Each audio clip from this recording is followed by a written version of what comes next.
Yes. Yes. Welcome, everyone. Welcome.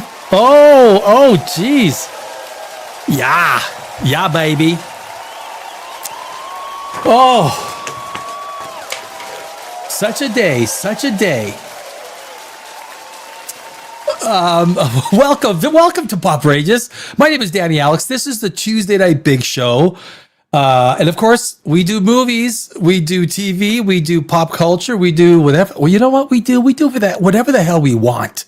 Okay? That's what we do. We do with it whatever the hell we want. Thank you for that smattering of applause. My name is Danny Alex. Did I say that? One thing I forgot to do on, I got to do it this way. On our little board, I forgot to update this.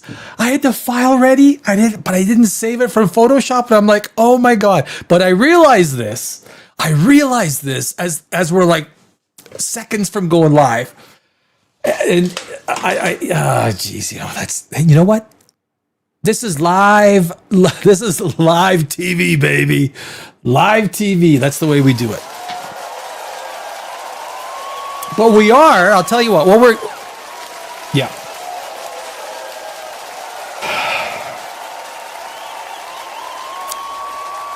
Oh, Supergirl. You know what? I was thinking today, and I didn't even Google it because I always Google these things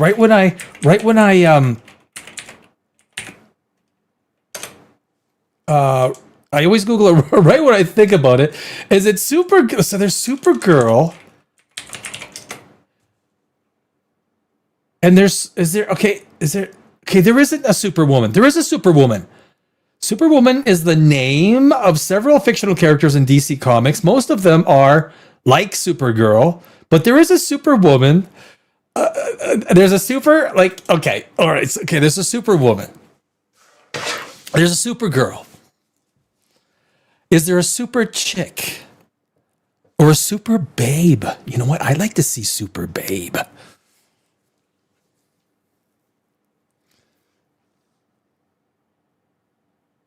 trying to think of some more synonyms. But anyway, I guess it's Supergirl, right? So the new trailer is out today. Guys, I have got some things. It's the first thing we're going to do. It's not on our big hit list here because this is from Saturday, which I did not update. It is the Tuesday Night Big Show. But Supergirl, guys, I'll tell you what. I spent 20 years in Hollywood, and as a screenwriter, I kind of look at this subject material, and I think, are you guys literally trying to take out the super and superhero and like insert Muppets or insert I don't know what you're trying to do, but everything that I see in this new trailer tells me a big bomb. A big ass bomb. That's what I see. I mean, it looks terrible. So we are gonna watch the trailer at the behest of the copyright gods, which say you will be copyright hidden. But I'm thinking, you know what I say? You know what? Fluck them all. That's with an L, by the way. So I'm not swearing yet. Fluck. Hey, Pamela. How you doing, Pamela?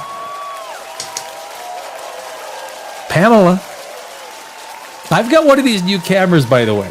I'm gonna scoot in a little. I'm gonna make. You know what? Can I make myself comfortable? Can I get a word in edgewise here? Can I please say something? Can I? You know.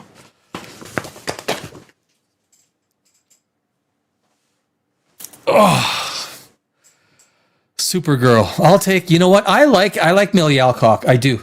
The girl that's playing I think she's a great gal. I think at a party she'd be like kind of fun, but not out of she's young. She's a young gal. I have nothing against the girl. I think I actually like her. I like Millie Alcock. That's got to be tough, right? Being a girl, going with that last name. Alcock.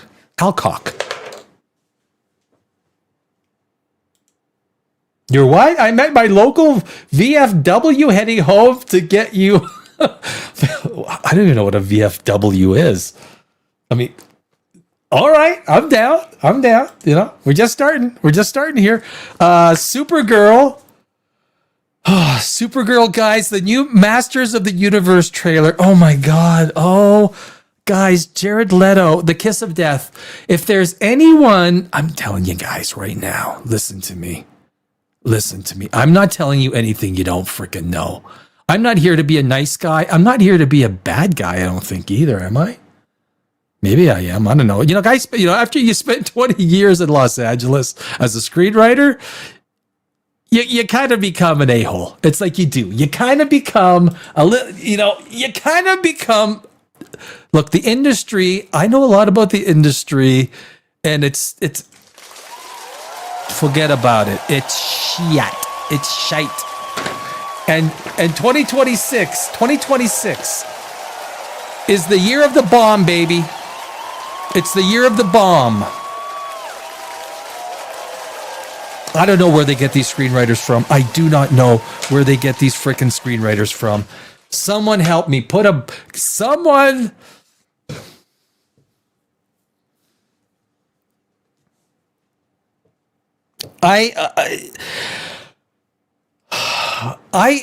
Masters of the Universe, you put Jared Leto in there. Look, I'm just thinking here I am. I'm putting together Masters of the Universe, okay? I mean, I'm the guy, right? I'm putting it together. I get a phone call. Hey, Jared Leto's manager calls. Wants to be in. He's got, you know what? Maybe he could be Skeletor. I'm like, you know what, dude? Jared Leto is literally the kiss of death, my friend. I would not hire. I don't think this is being mean at all. I would not hire Jared Leto in my movie unless if I'm doing like a, $750,000 million independent and Jared Leto's in, he'd help the film. He would help the film. But when you're talking about do you guys know what the budget is of Masters of the Universe? You want me to tell you?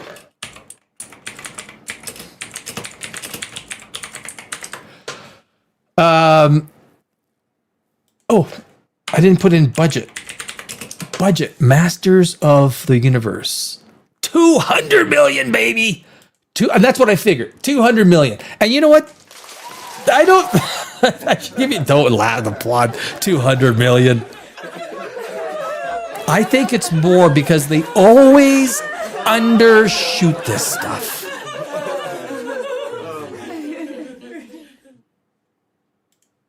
Oh, veterans of foreign wars. Pamela. That's awesome. I mean, well done. I mean, talk about, when you put your time into stuff like that. I mean, Pamela. Love you, Pamela.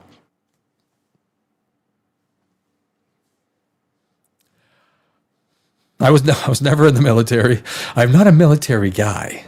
Although I was a kickboxer for 8 years, so I'm a scrapper. And I've taken shots to the head. I'll deliver the shots to the head. No problem, man. No problem. I've been watching Daredevil. So I've never been into Daredevil. I'm going to throw this in there because episode 2 and 3 drop. It's tomorrow night, right? Episode 2 and 3 of the new Daredevil. I watched the first episode. The Netflix stuff did not hook me. It didn't, guys. And I said this, I think on the Saturday, on the Saturday show. It's Saturday night, POPRAGEOUS Live. The weakest part to me on Daredevil is Kingpin. Such a docile, lethargic, sleepy. I'm telling you, man. If I would have cast Kingpin, to me, that's the weak spot. I will say it again and again.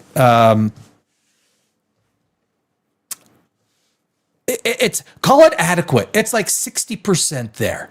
I know there's some people that argue with me on it. We're going to get to it because I started watching someone said, well, watch the Netflix. I started watching the Netflix series and look, it is, 2015. Things move fast now. Andy Weir's talking about, and this has been out there already for a bit. We're going to touch on it. We're allowed to touch on it. We're going to touch on the fact that Andy Weir, talking about Starfleet Academy and Star Trek. You know, it's interesting. I'll tell you this, guys. I have a science fiction channel, and my science fiction channel, let's say on Facebook, I mean, I do hundreds of thousands of views on Facebook, on TikTok. YouTube is a different story. The shorts do amazing. Long form is a little tough. Thank you very much. Thank you. Everything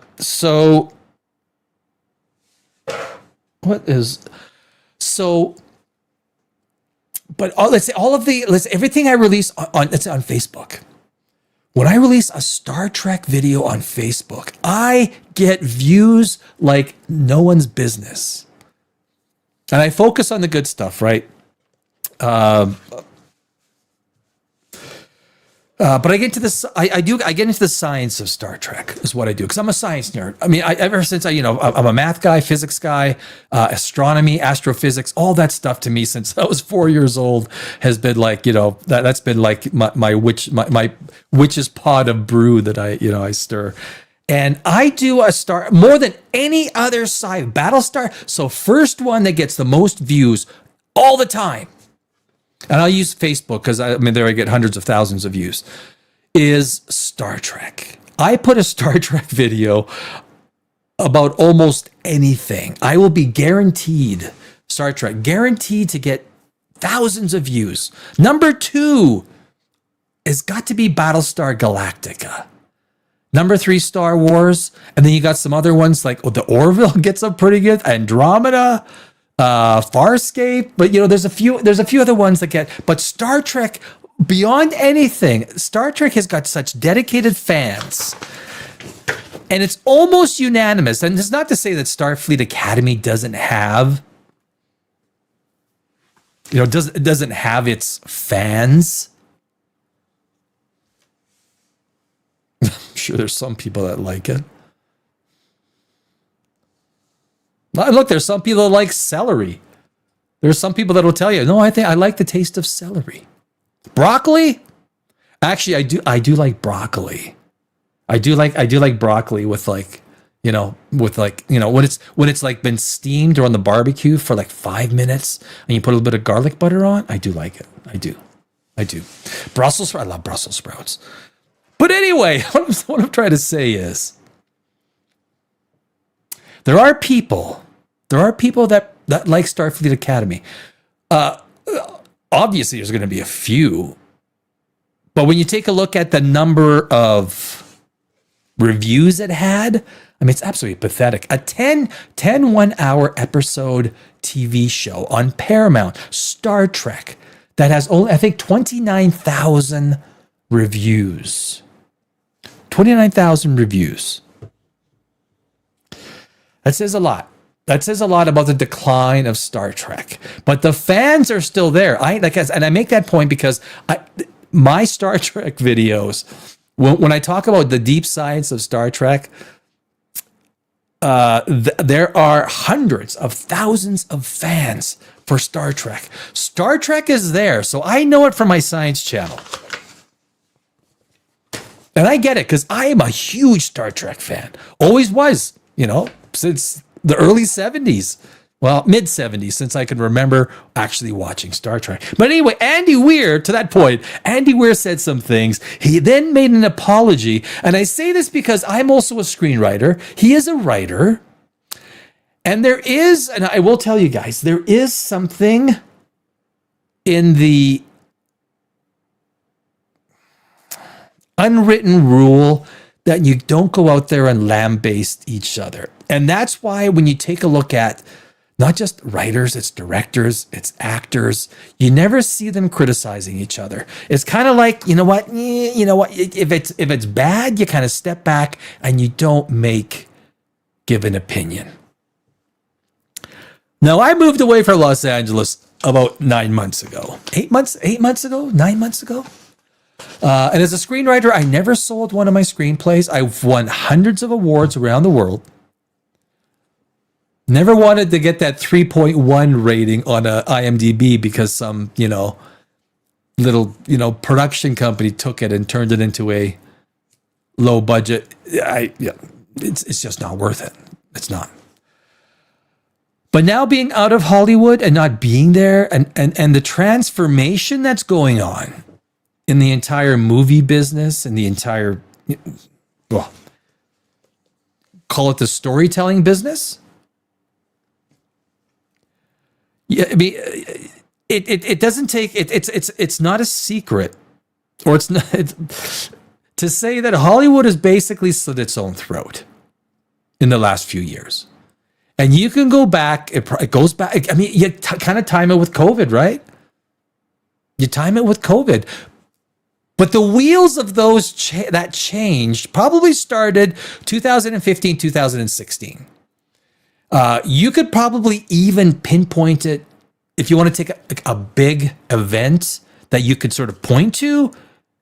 Amber Heard and Johnny Depp.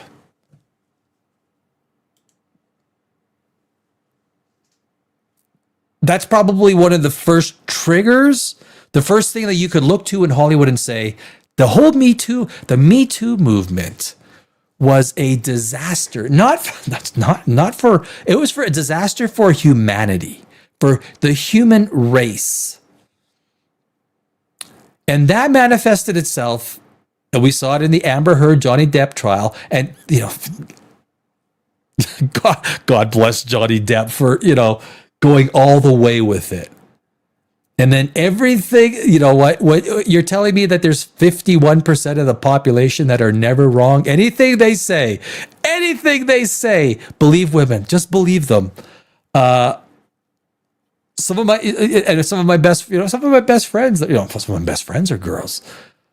And I think I have good girl friends that are girls because obviously they laughed it off and they're ridiculous. But anyway, that manifested itself into movies, the Marvels, all these things that turned into the Federation is female, Marvels is everything. Like dominant male brands that I would argue had 95%. Look, my science channel is viewed by 97% males. 97%. 97%, actually 97.4 or something like that. I get this tiny fraction of women, which I think is fantastic. Women that love science. That's freaking awesome. Totally awesome, right?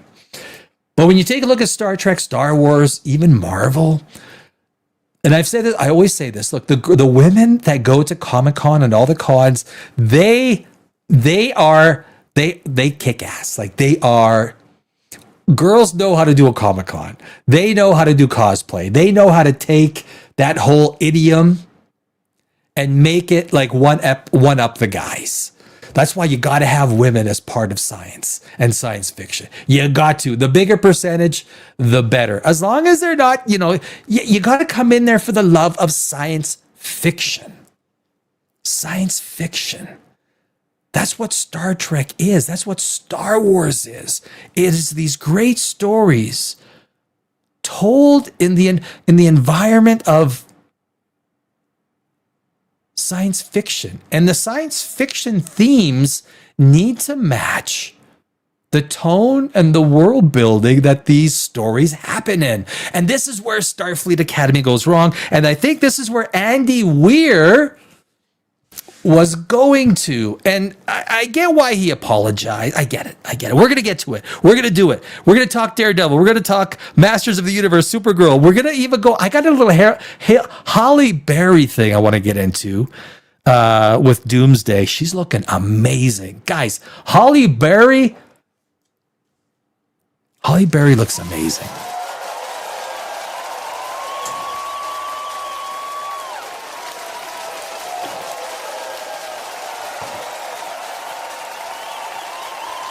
Yep. And undoubtedly we'll probably talk a little bit of Black Snape before the night is out, I'm sure.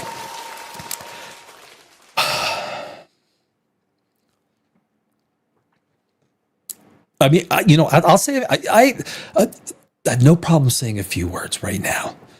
When Harry Potter, like I'm not a huge Harry Potter fan. I try and watch, I'm trying to watch more Harry Potter. I am.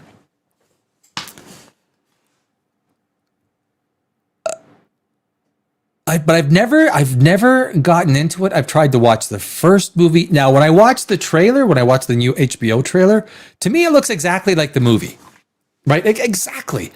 I'm like, wait, is this the movie until you see the actors? And it's like, okay, well, obviously they're using different actors. I don't know. Basically, this is the TV version. Are they? I've heard people talk about how their showrunners are thinking about adding their own stuff to it, their own experiences, their own version, their own whatever it is. I don't know. Never a great idea especially with something like Harry Potter that has got so much like books. Book after book after book after book written about it. And it looks like J.K. Rowling, she doesn't care as much because she's been through this whole thing so many times. I think she's so happy with the movies that it's like, okay, you know what? You got some guide rails and I'm not going to get involved with the HBO Harry Potter. But you've got to know absolutely that the meeting after meeting at the highest level, when it came to casting a black actor for Snape, you got to know that there was meeting after meeting with publicity, with everybody, casting, directing, producing, everybody. And they planned it out. They plotted it out. They knew what was going to happen, and they knew what they were going to do. Look, you could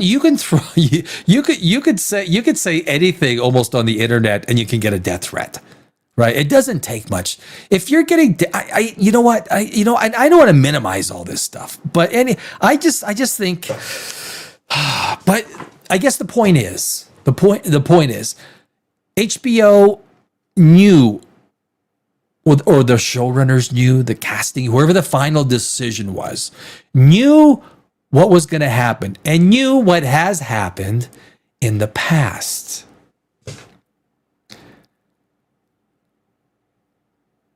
And it's a pretty ballsy move, I'll tell you. It's pretty ballsy.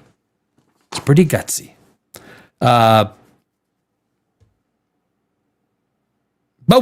we can touch on that later. What I do want to go to, guys, I do want to get to Supergirl, the new trailer. The new trailer landed. It's out.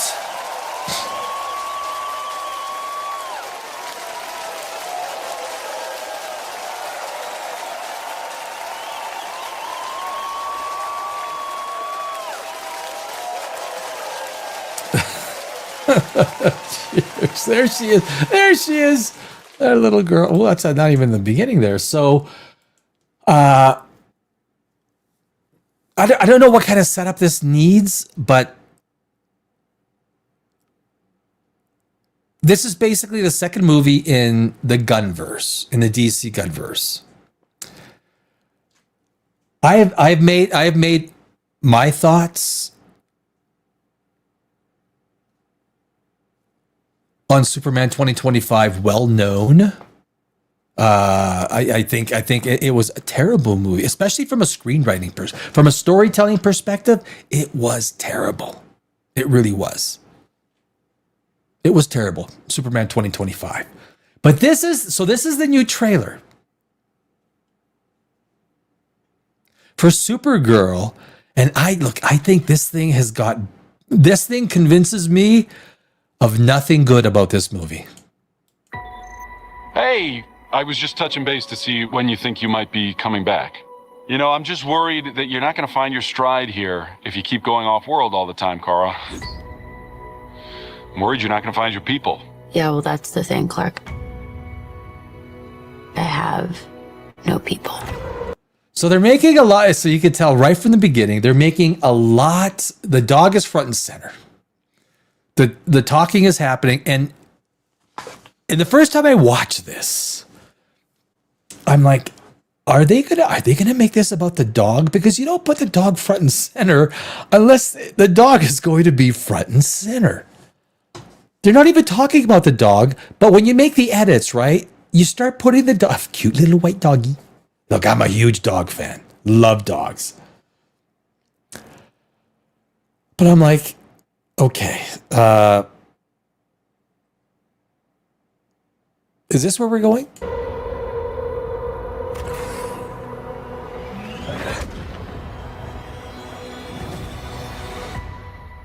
Home is wherever you are, buddy. Home is wherever you are, buddy. This is boy. So when you start now, this trailer is an incoherent mess. It has no reason to even exist. It doesn't. We've already 30 seconds through, and you want to create, even when you create a trailer, it's like a little 2.5 minute movie, right? You want to create a reason for this trailer to exist.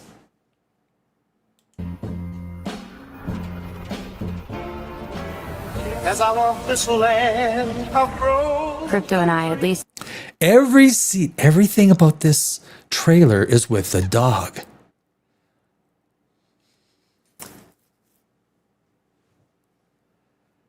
So is this like a Lassie movie? Is this like literally you've made? So are you? And you know, one of the most important things when you're watching a trailer, what's the first thing you thought when you were watching it? What are the first feelings that you get when you're watching it? Not like the third or fourth time when you have a chance to analyze it. My thought was every scene has got the dog in it. Was it Crypto? I don't even know what the Crypto, right? Is it Crypto? Had each other. Honestly, I thought we were lucky. Again, more dog. It's a dog joke. The dog runs, doggy, hits the thing. You get it, right? We all get it. But look, almost by definition. Enter the antagonist, motherfucker. Enter the antagonists. The bad guys. The bad guys. Now, I don't know what the whole reason for this trailer for existing even is. But I think I have an idea. Mission runs out.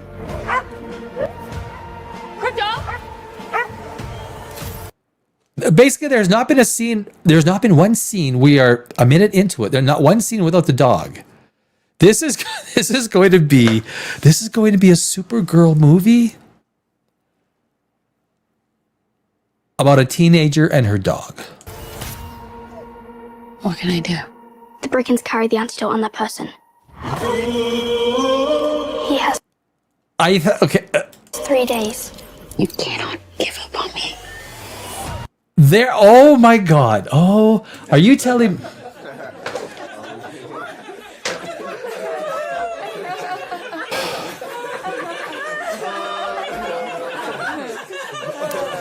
Are you telling me that this is a Supergirl movie about a dog? That the bad people came in, shot something into the dog, and doggy has 3 days to live. And this is about going and beating up the bad people to get an antidote because they keep the antidote on them to save Crypto. Is this the reason for this movie to exist? It's the crime of the Yellow Hills. He murdered my innocent family.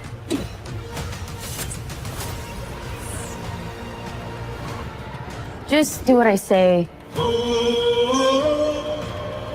And don't die. This does not look like this is going to end well. And that, of course, was in the first trailer. Same thing. This is not going to end well for you. Okay, well, you know what? It's absolute projection. There's no mystery in this. This is basically this is so disappointing on so many levels. It's basically, what can I say? It's a dog movie with Supergirl. That's what this is. It's a dog movie. It's a movie about Crypto with Supergirl.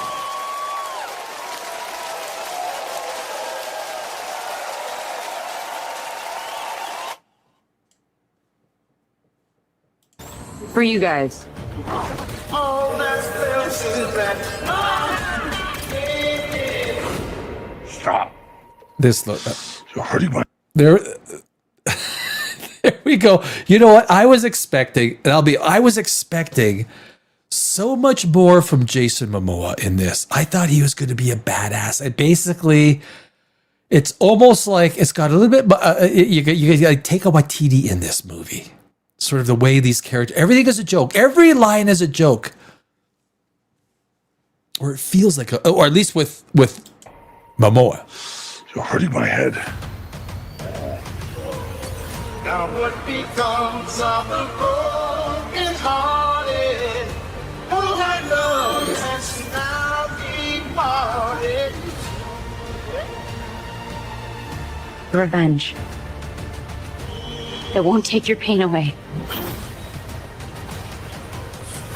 And there's so a lot of these scenes were already the ones from the original movie or from the original trailer, so we already saw them.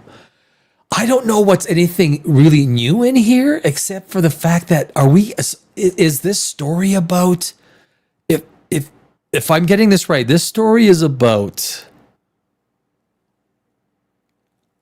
a dog. Supergirl needing to find an antidote. She has 3 days to find an antidote to save her dog. If I'm getting this straight, I'm trying to figure out where the super is in the hero, and if this is, keep watching this. Some kind of peace of mind. I'll be searching everywhere just to find someone to care. Your eyes are beautiful when you cry. A lot of pain. A lot of suffering.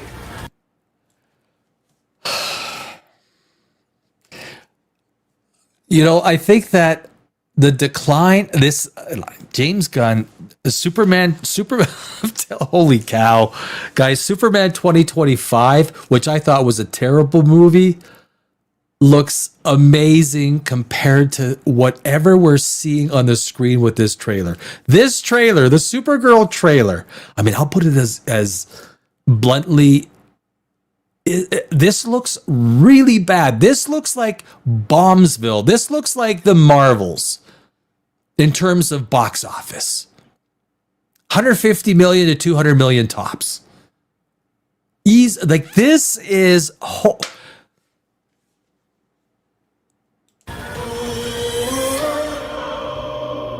There's no home without you, buddy.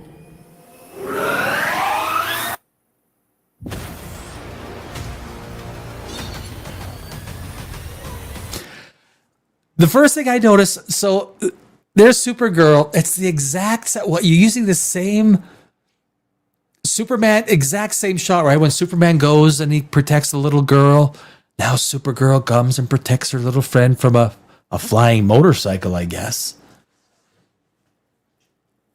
It's okay if you come up with some new ideas. You don't have to kind of, yes, super people will save less than super people. We got it. We got it.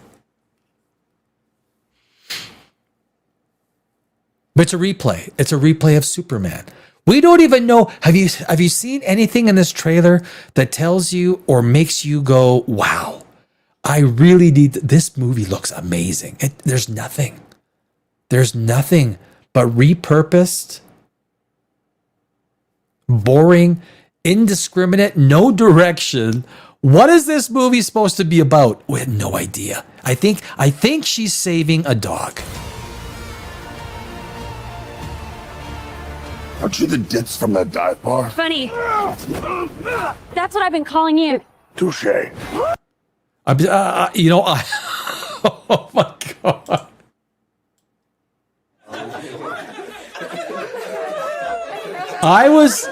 The one thing that I was looking forward to, fuck me, Jesus.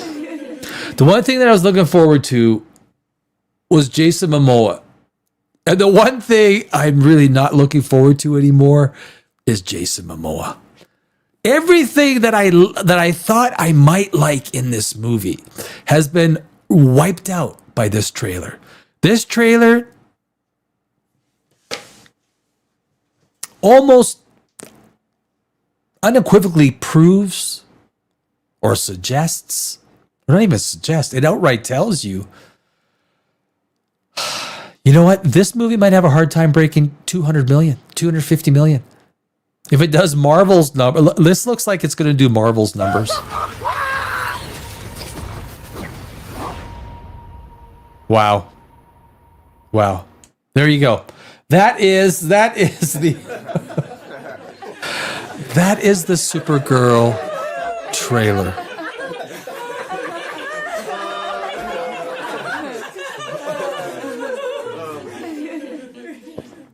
That is bad, guys. That is bad. That is really bad.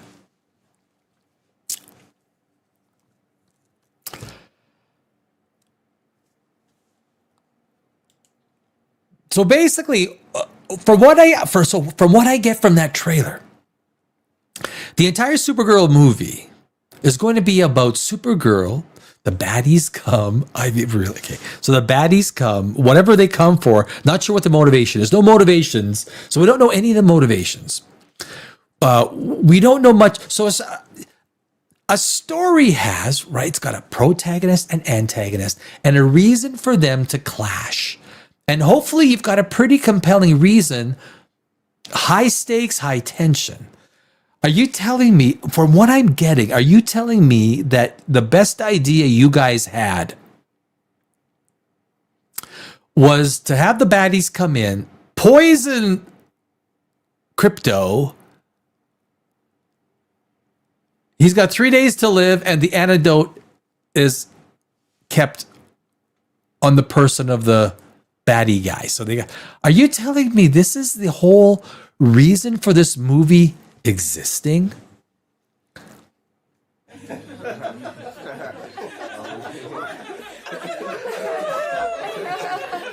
I mean, really? This was your idea? This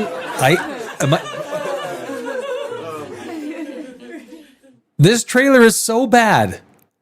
This trailer is so bad. It is repurposed content from the first trailer that told us nothing.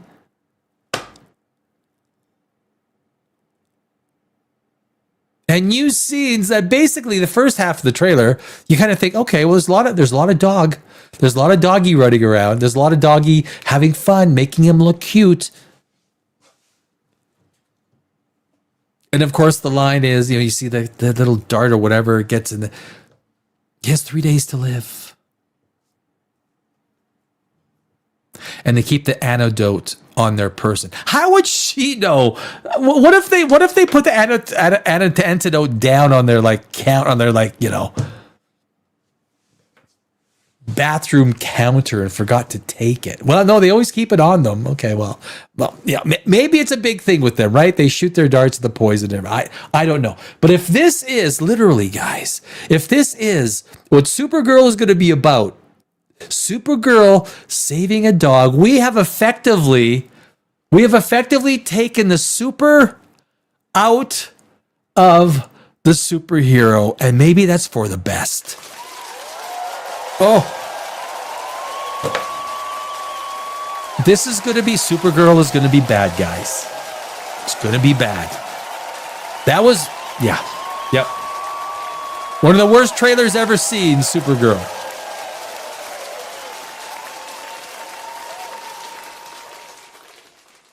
Oh my God. I don't know what is that? One of the worst trailers. There you go. There's a little Crypto. You know what? And a big thing is like, it's not like John Wick, right? It's not like John Wick where the whole idea with the dog represented the death of his wife. So there's a representation.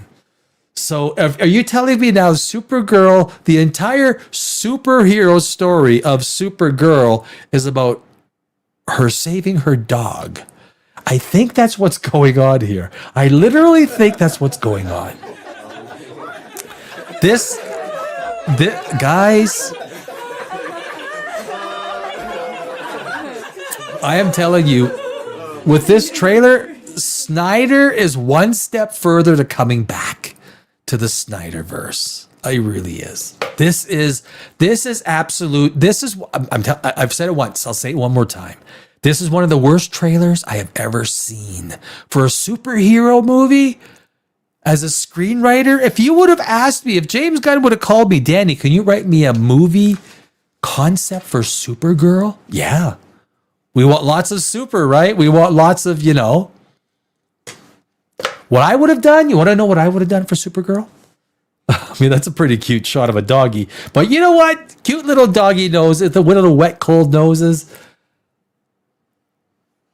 They don't put asses in seats. But my first thought would have been, was Supergirl, Millie Alcock, and I like Millie Alcock. I have no problem with Millie Alcock. I think she's actually pretty good casting. What I would have done, you got to make her the underdog. She's a small girl. She's like 5'2", 5'3", right? So give her that underdog. Everyone roots for an underdog. So basically, she's not fighting to protect something, to save something. She's fighting to protect the dog, her dog. I mean, it literally seems like a Sunday afternoon. Wow. Just wow. But I would have made it deep stakes, really deep stakes. I would have made it a little bit more intense, because the whole idea of Supergirl, and you're putting it as a teenage girl, like she's younger, I would have added major stakes, where she got her ass handed to her, whatever the antagonist is,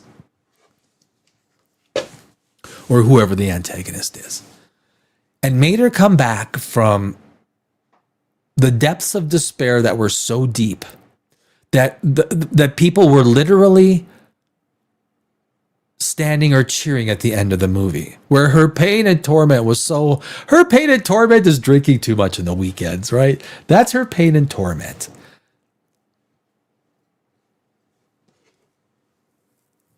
James, this is absolutely. So I'm saying it. I'm saying it right now, guys. I expect Supergirl, after watching this trailer, I expect Supergirl to be no more than $175 to $250 million box office. I think this is a bomb at the level of the Marvels. The level of the Marvels. And that's the bottom line. This is bad. Gunverse is done. It's over. Supergirl will finish the Gunverse.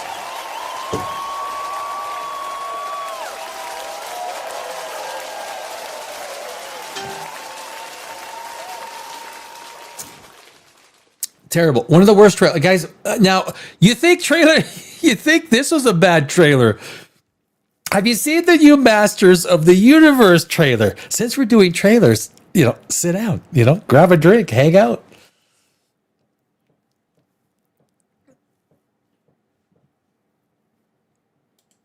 So Masters of the Universe, the big thing, where are we here? We got this, let me play, before I play the trailer, let me throw this on there. There we go. Guys, Amazon's live action Masters of the Universe trailer reveals Jared Leto as Skeletor. Yes, yeah. Now, if you want the kiss of death for your movie, the kiss of death. If you want to say, hey, I'm doing a movie, I'm like, Jared Leto, wow, he's got a great track record. I mean, I love Tron Ares. I couldn't even watch. I watched Tron Ares. I watched 20 minutes of Tron Ares, and I couldn't even watch it anymore. I turned it off. I think I watched the Muppets after that or something ridiculous. It is I can't even watch it. I couldn't. This is streaming. This isn't like in the theater. I just knew I was going to pay, spend that kind of money for that kind of garbage. But I could not even watch Tron Ares at home streaming. It's free. And so someone decided Jared Leto to me is the kiss of death. I have nothing against the guy. I really don't want to follow James Hibberd. But you see, this came out March 31st at 6 today, 2026. Perhaps not, but Masters of the Universe could still be a franchise starter for the toy company's latest live-action cinematic effort. When I watched the first, as a screenwriter, guys, I'm telling you, for the love of God, and I have other screenwriter friends that we talk.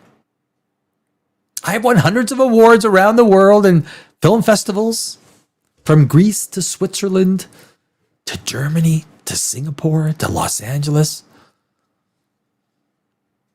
At least I know what it takes in a screenplay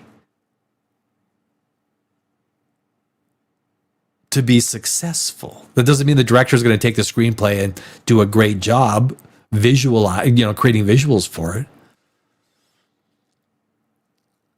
But when I saw the first Masters of the Universe trailer, my first thought was bomb.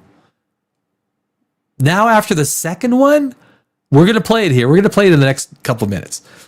It's another bomb. This is like, I am calling 2026. 2026 will be the year of the bomb. Doomsday, relative to its budget, I have maintained no one cares about Doomsday. Who's talking about Doomsday? Who's talking about Marvel? Nobody. Because no one cares. How did Les Grossman put it? You shit the money bed. Maybe you went on a little bit about, I'm going to have my wedding ring so far up your butt. Diet Coke.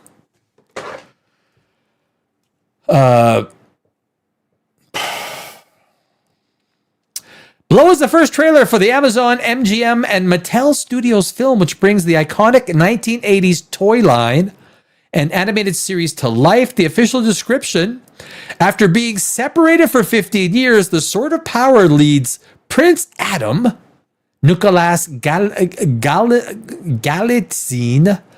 back to Eternia, where he discovers his home shattered under the fiendish rule of Skeletor, Jared Leto. To save his family and this world, Adam must join forces with his closest allies, Tila and Duncan, Idris Elba, and embrace his true destiny as He-Man, the most powerful man in the universe. So what? I just want to...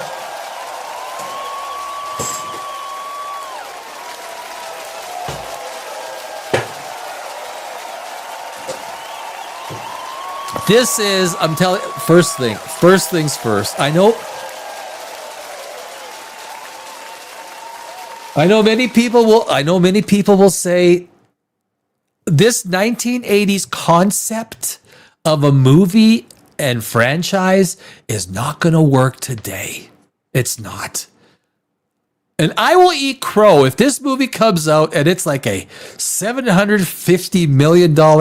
That's a blockbuster in today's language, right? $750 million is a freaking blockbuster. I'm saying this movie is going to freaking bomb. Bomb.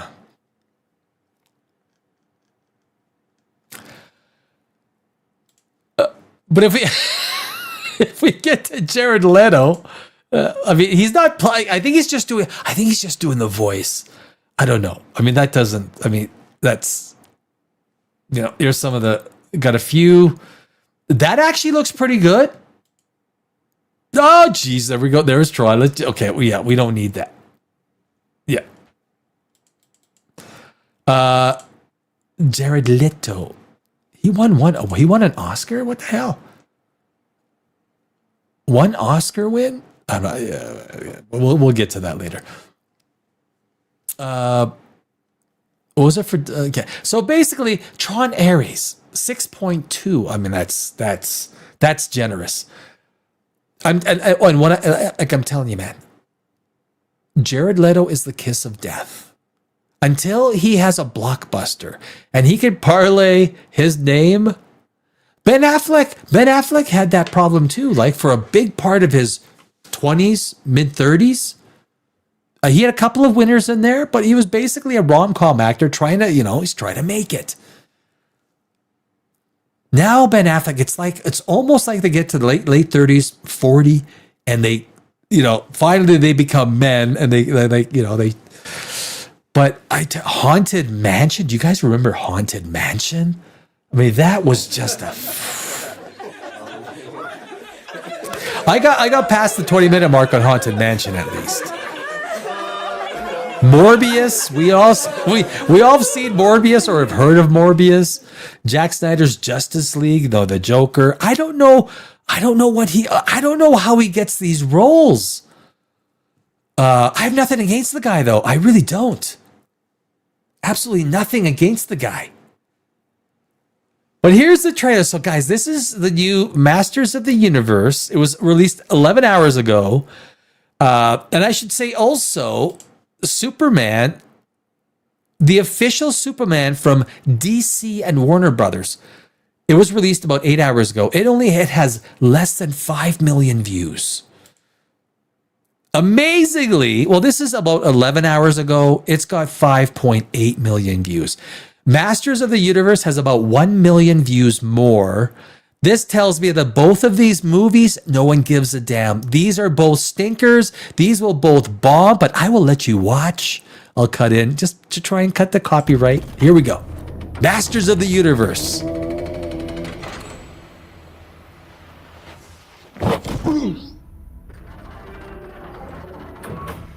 I know most of you don't remember me, but I know all of you.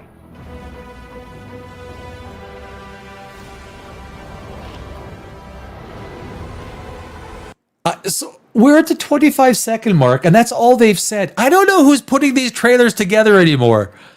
So we've seen a guy throw it in there. That was the most emotional one-liner you had to start this trailer out. I know you guys don't remember me. Okay, yeah, we don't. So sorry. Who the fuck are you again? I'm He-Man. Oh, I think a big part of with movies is There used to be a time where trailers were amazing. We used to watch trailers, and the trailer was almost as good as the movie, almost. Either the movie is so bad that they had such little to pick from, or that they were given choice of choosing from, or the movie is literally this bad that they had nothing to choose from.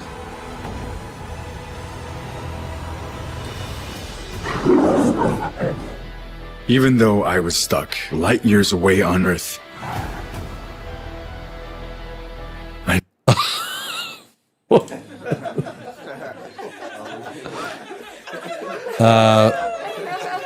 want to read. I want to read that part of the script. It would read something like, He-Man sits at his desk. He grabs his face in concern, reflecting back upon his life as he opens the box, of which he opens a cartoon drawing of his mom and dad and him as a boy. Can I please read the production script on this? I never stopped Can I trying to read get it? back home. Can I read it? Everything changed since you left. it's all gone. Skeletor took my family.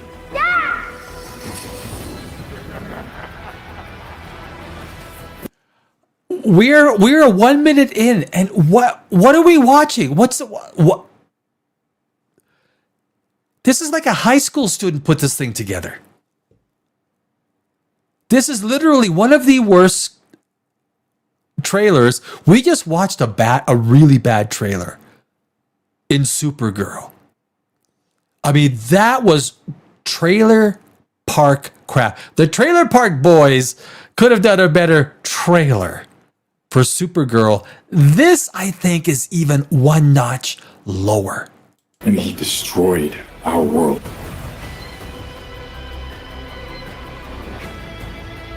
It's all my fault. I know how it feels to fail. I mean, where are they going with this? To fail what? We don't even know what he's failed at. This is such a I mean, I would love to have seen like the editor who did the trailer. Whether he got here's the scenes you have to choose from to create an edit. Usually the studio or the director producer has an idea. This is the tone and the theme that we want to really make sure the audience gets. So if you ask yourself with this trailer, just like the Supergirl trailer, you ask yourself, what are they trying to leave us with? What impression are they trying to leave us with? Is that I would, as a screenwriter, I would have thought that maybe they would have tried to maybe a He-Man or pre-He-Man, like, you know, dude, what's his name? There's some internal conflict. So let's focus on that internal conflict. Why does he have internal conflict? Why does he not want to be He-Man? Why does he not want to grab the sword to become what he's destined to become? What's the internal conflict? We don't even know what the external conflict. We have no idea why this movie even exists beyond the fact that they're trying to reproduce a Masters of the Universe movie. Take the sword. And when you fall, that's your chance to stand tall.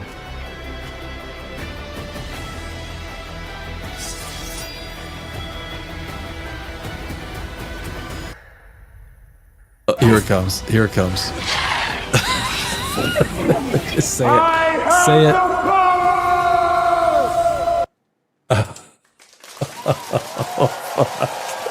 Guys, this movie will frickin' bomb. Bomb. I will eat crow. I will eat crow this summer. This is one of the worst trailers. This is a $200 million disaster, just like Supergirl. Oh my, incredible. This almost looks like one of those fan-made movies or fan-made trailers, you know, where someone wants a Masters of the Universe movie to be made, so a fan makes it. This literally what it feels like. This is how bad this trailer is. Do I want to see Masters of the Universe?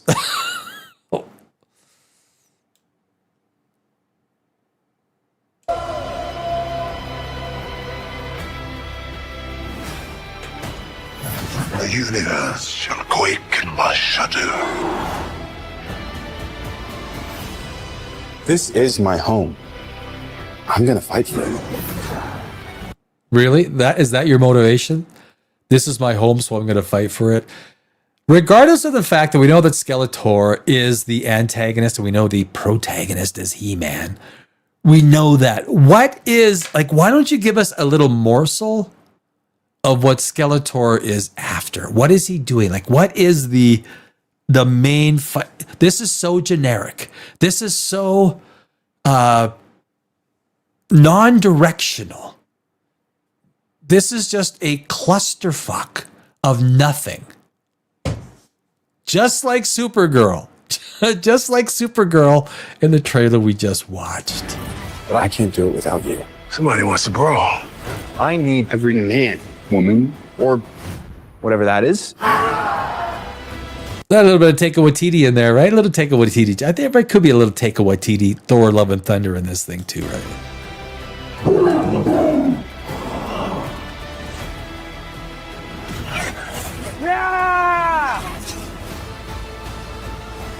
You may have the power,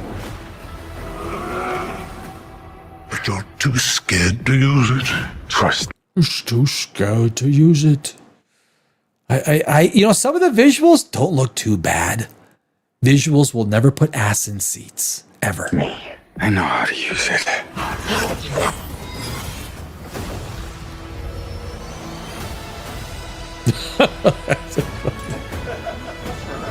You tell everyone that you're from another planet. It just makes you sound a little very crazy. June 5th, my friends. June 5th. There you go. That is... Go. Give me some. Now to Rory's point about all of the global impact that this crisis has already.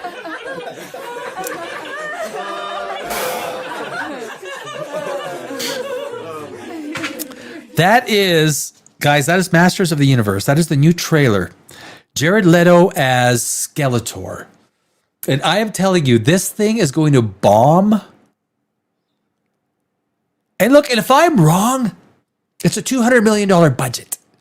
100 million, I bet you they'll do more than $100 million in advertising. I almost guarantee you. I wouldn't be surprised if they try and push this thing to 125, 150 million. Which studio? Which studio is releasing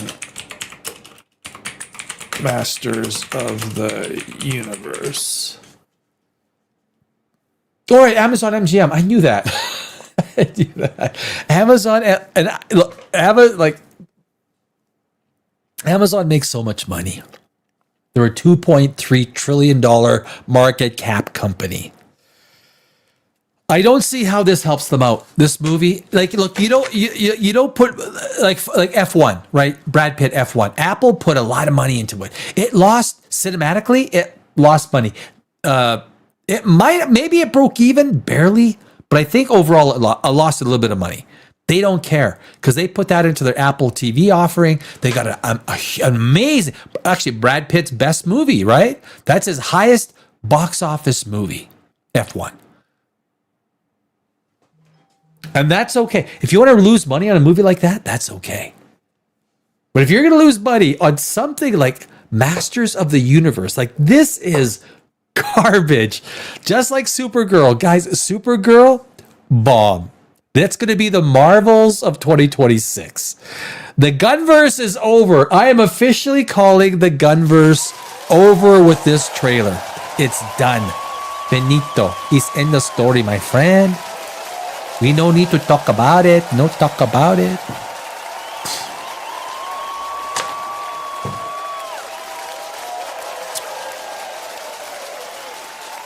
Cheers on your Tuesday night. Tuesday night, POPRAGEOUS. Wow. They just keep getting worse. How could the movies keep getting worse? You know what it is? All the good people have moved out of Hollywood. I know. I spent 20 years in Hollywood, 20 years in Los Angeles. I left about 8-9 months ago. There's nothing there. Hollywood is done. Like 5 years from now, the way the entire storytelling industry, the way the streamers 5 years from now are still going to be the bottleneck. They're going to be the controllers. They're going to be the gatekeepers, the guardians. All the major streamers. It's going to be Netflix, Disney Plus, Paramount. They'll probably the Warner purchase will probably go through. Europe or California might make them divest some properties, but it will probably go through. Universal, A24. You got a few smaller ones. A24, Focus Features, yada yada yada. Right. So you're going to have a much smaller and a very changed. So these are distributors, right? What those are distributors. They also create their own content. Netflix is a production company, so they create their own content. So is Universal. Disney, they have Searchlight Studios. They have Pixar. They got a few studios out there. But Pixar is only doing 1 or 2 movies a year. Not a big deal. Disney as a company is maybe doing 10 to 12 movies a year. I mean, that's not very many. And now you have Paramount and Warner Brothers coming together. Their movie production total is going to drop. So the entire industry over the next 5 years is part of the reason. Look, I never sold my screenplays. And that's part of the reason I saw this massive change happening. Massive decline. But it's a decline not just in the number of projects.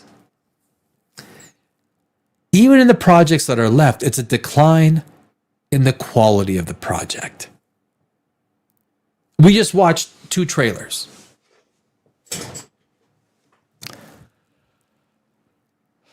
Supergirl.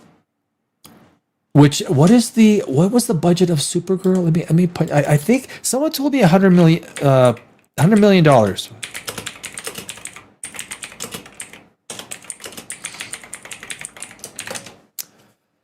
It is approximately $100 million. Now, James Gunn lied in Superman. I would think Jason Momoa is easily taking $20 million. He is 1/5 of the budget. Okay, one actor is 1/5 of the budget. When you take the production, the director, I don't think Millie Alcock is getting that much. She might be getting $2-3 million. Young actress, which is huge for her. And of course, I would have a hard time buying into the fact that this is a $100 million movie. I wouldn't buy into it. I don't believe it.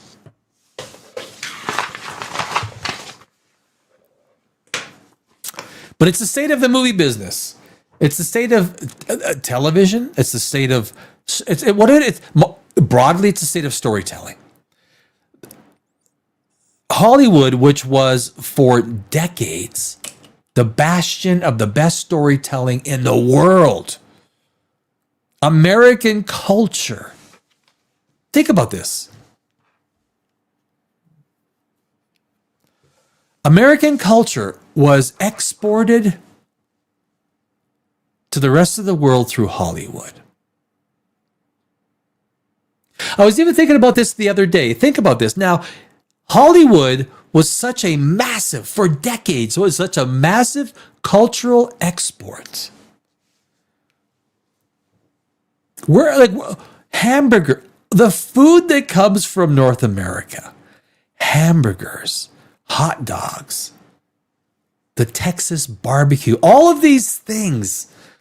When you look at the fast food franchises around the globe, I'm talking everything from McDonald's to Burger King to Taco Bell, all of these franchises. When's the last time you've seen a Japanese franchise, inundate the streets of North America? Or a European franchise, a European fast food franchise. Name me one European fast food franchise. What America has always been good at is exporting culture. And what especially, and most of this is from the left-wing wackos. Can I say that? The left-wing wackos. Look, there's right-wing wackos too. Trump has basically become a right-wing wacko. Really, he has. Holy jeez. I mean, we're in trouble. As a world, as a species, we're in trouble.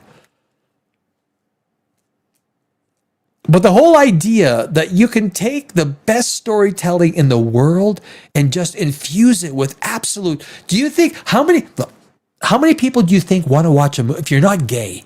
If you're not gay. I was thinking about this the other day, and I was thinking, should I say it? Should I say it on the live stream? If you're not gay, the whole idea of gay, of being sexually intimate with another man in bed, is not very pleasing. It's not a pleasing thought. So you basically, your mind, I don't want to even think. What is... But it's not like we watch a movie. Newsflash for everybody out there. It's not like we watch a movie because I'm so interested in what this character's sexual preference is. I want to know if he's a choo-choo lover. I don't really care. I don't think anyone cares. I don't care about a character's sexuality. It's not something that I go, you go into the buying your popcorn, you're talking to your wife, your girlfriend, your husband. It's like, I wonder if he's going to be gay. Like, do you think he likes to take it from behind, or do you think he's like a missionary guy, hetero? Like, I really want to know his sexuality. It's not something we freaking care about when it comes to freaking movies. It just isn't.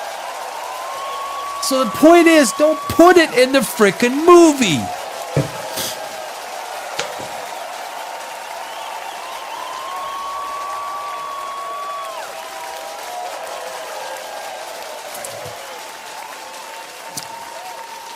there's 15 or 20 gay streaming services out there. If you want to see gay, there's a lot of it. I don't even want to see hetero stuff. If you want to see hetero stuff, there's a lot of like porn or soft porn or whatever. I'm sure there is. I don't watch it. I don't need it in my storytelling. In every storytelling thing that I've ever written, like there's like 2 scenes that I could point to that have had some little, whoopee going on, if I can say it. But it has a reason to be there for the context of the story. Basically, every screenplay or script, a lot of times a script is associated with a TV show, screenplay with a movie. You won't know what any of the characters have no sexual identity because they don't need one. When you're writing a screenplay, they don't need one.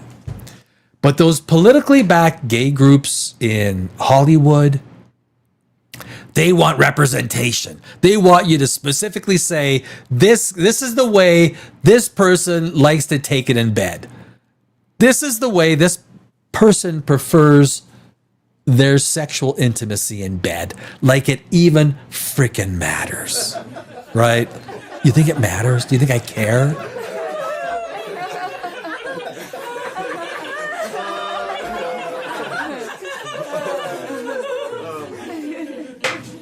No, we don't. But anyway, I think it's a bit of a tangent. But to the idea of storytelling, it goes back just to the basic idea of storytelling.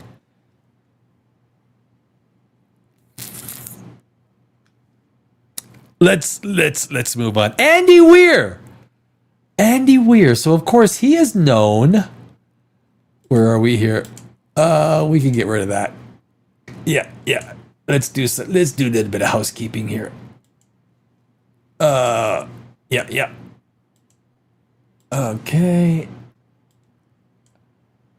We can get rid of that. We can... Supergirl. Oh, Supergirl. So bad. There we go. So, let me share this with you. I know we'll touch on this. This has kind of become... It's kind of become... Look, Amazon... Starfleet Academy is becoming yesterday's news. I don't think season 2 will actually air. I don't think they're going to spend the money. I don't think Paramount will spend the money to edit it, to colorize it, to master it, to put all the promotional products out that they need.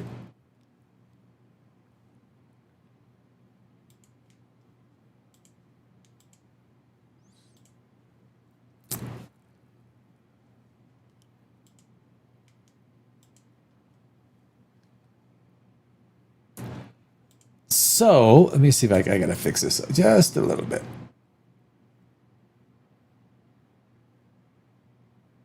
That should work. Project Hail Mary author Andy Weir apology. Oh no, we don't want the apology. Oh geez, did I? I think I. Oh, there we go. Okay, yeah, I did that. Stupid. Hey, stupid. There we go. Project Hail Mary author Andy Weir says Paramount rejected his Star Trek pitch. Their shows are, Andy Weir says, their shows are shite. The author of the blockbuster film, Project Hail Mary, says Paramount turned down his Star Trek idea and suggested that modern Trek shows have lost their way. It's not like he apologized for this. There's no reason he should have apologized for this. There's no reason.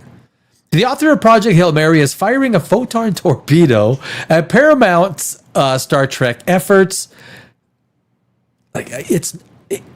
We've been subjected to almost 20 years of Alex Kurtzman.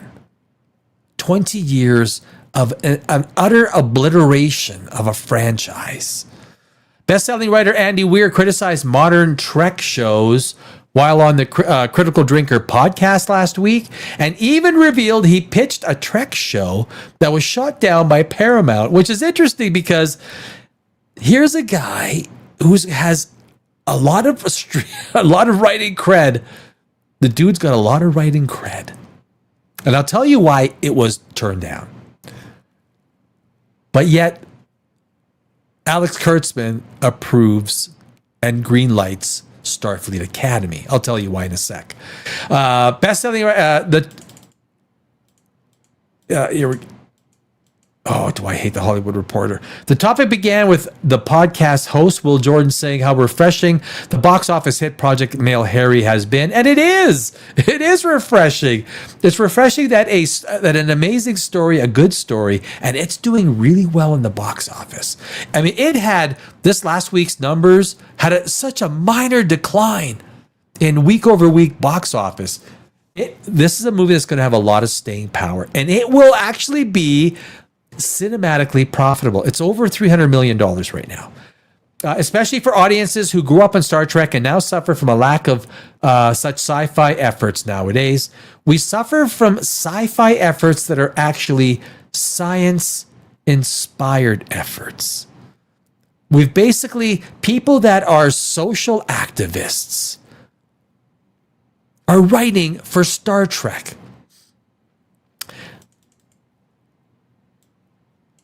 Yeah, I saw, I forgot who it was. I wish I could remember who it was who said it. Some analyst. He said something like, all modern science fiction TV shows and movies have been heavily influenced by the original Star Trek, except for the current batch of Star Trek shows, Weir said. Jordan replied yes, and they both laughed. At first, Weir left that comment open to interpretation, but then added, I'm Gen X, so my sci-fi was like original series Star Trek reruns and Lost in Space reruns. And there was, and there really wasn't, and there really wasn't really much in the way of new sci-fi that was airing, where people are off in space doing cool things until we got to Star Trek: The Next Generation. Well, the 80s and 90s, it was, it wasn't, overall, it wasn't bad, right? Later, Jordan brought up the diverse Star Trek Starfleet Academy, which Paramount Plus recently confirmed will end after its already shot second season. And I say that they will not spend the money for the second season. They will not air the second season. Now, they might. I'm just saying, from a business perspective, you want to spend millions of dollars more on a project that is failed. It's failed so bad that is already canceled. This is a Batgirl. This is a Batgirl situation. Take the footage and bury it. I think we could probably safely never talk about it again, Jordan quipped. It's gone, baby. Weir cheerfully agreed. It's all gone. Jordan said his advice to Paramount is to decanonize everything Star Trek and Enterprise forward. It's nothing new. Look, does it take the critical drinker to have to say that, to think that's the best idea? It's not like a novel idea. Nothing against Will Jordan. But I am a huge Star Trek fan. I was born in 1967.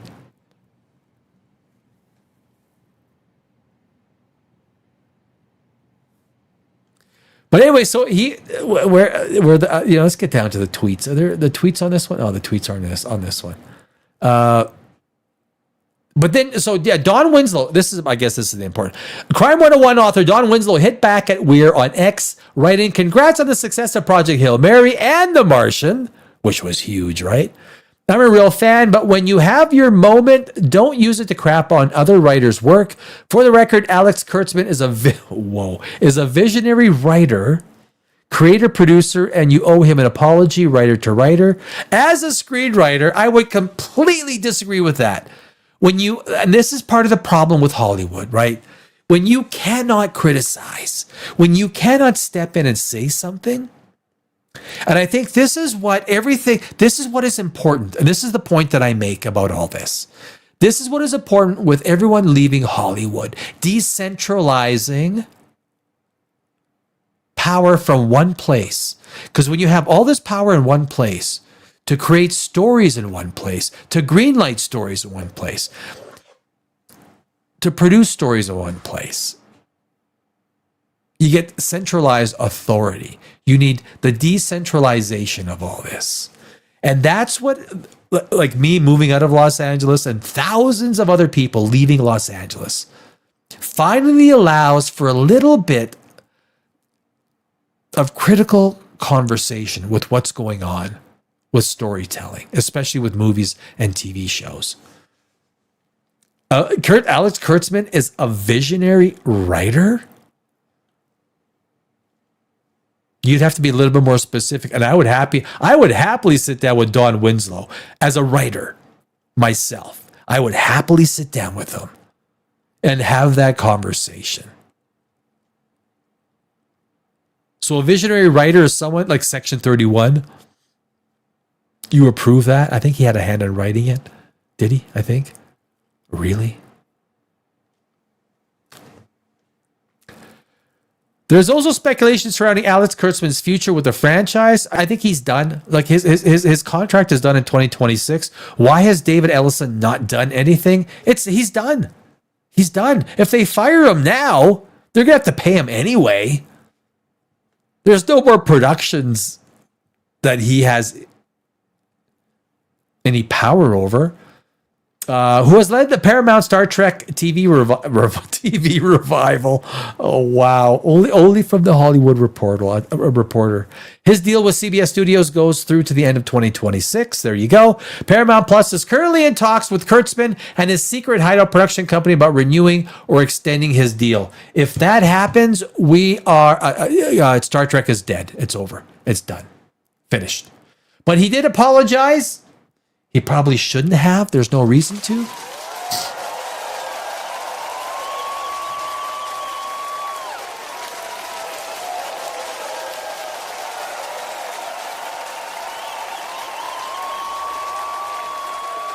Oh, these are bad.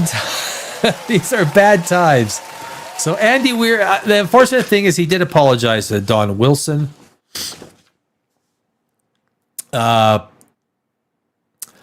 And it's part of the problem with Hollywood that if you look, even when you take a look at the critic, if you go to Rotten Tomatoes, the whole access media, basically the media they don't even have to watch a TV show. They don't even have to watch a movie. They've got the reviews already before they even watch it. They got the reviews all set. You know, wow, what a just repurpose it through ChatGPT. It's all bullshit. The movie industry and the TV industry is a joke. Now there is some good TV out there. There is, and I will say. No, I was happily surprised with One Piece. I was very happily surprised. One Piece was a much better TV show than I had expected. Much better. I watched Daredevil Season 2, Born Again, and I thought, you know what? This is not bad. So I watched Season 1, and I enjoyed it. I got to say, I finished Season 1 of Daredevil Born Again. And I've never been a Daredevil fan, guys. For the record, I have never been a Daredevil fan. But I think this is one of the better TV shows in terms of superheroes. But I do say, and I said this on Saturday, and I'll say it again. The weakest part of Daredevil is Kingpin. It is. Vincent D'Onofrio, I think he doesn't have the intensity. He doesn't have the anger. He has this docile, soft little face. He doesn't have this resting, angry face, which I think Kingpin has. And I started watching the Netflix, which is much less developed, right? Is it good? It's Daredevil. It is very early days. He's much less of a superhero. He's got more super in him now. One thing that I love, season 1 of Born Again. I mean, I tell you, John Bernthal was like the Punisher was amazing. So anything with the Punisher in it in season 1, Daredevil was awesome, and it ended with the Punisher breaking out. which is probably, it's a good omen for Spider-Man, right? It's a great omen for Spider-Man.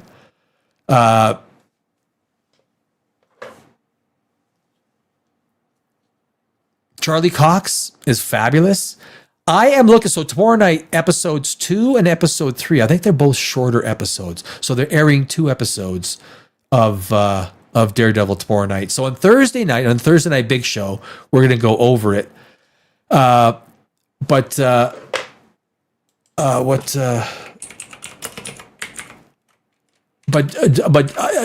think he was in, John Bernthal was, as the Punisher, was he 3 episodes in season 1 of Born Again? Like I say, I've never been a Daredevil fan. And I watched season 2, episode 1. I said, you know what? This isn't bad. And so the last 2 days, I watched the entire season 1. And I'm hooked. Guys, I am hooked on Daredevil Born Again. I highly recommend. I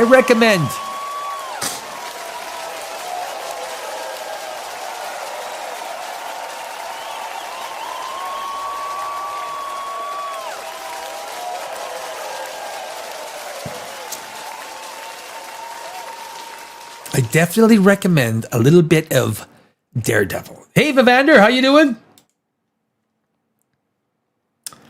Hope all is well. Give me 1 second. Give me one.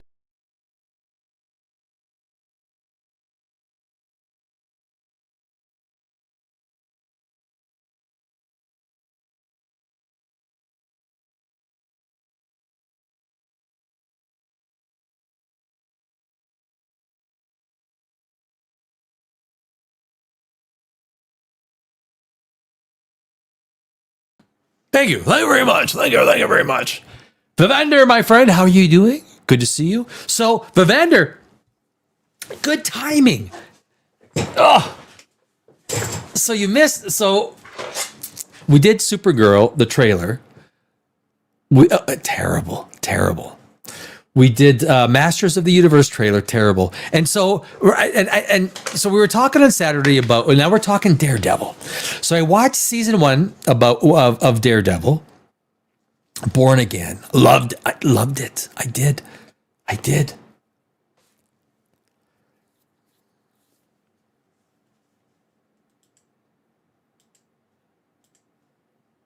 One of the greatest superhero dialogues of all time is Daredevil and Punisher arguing the merits of their respective crime-fighting philosophies. Absolutely brilliant. It was.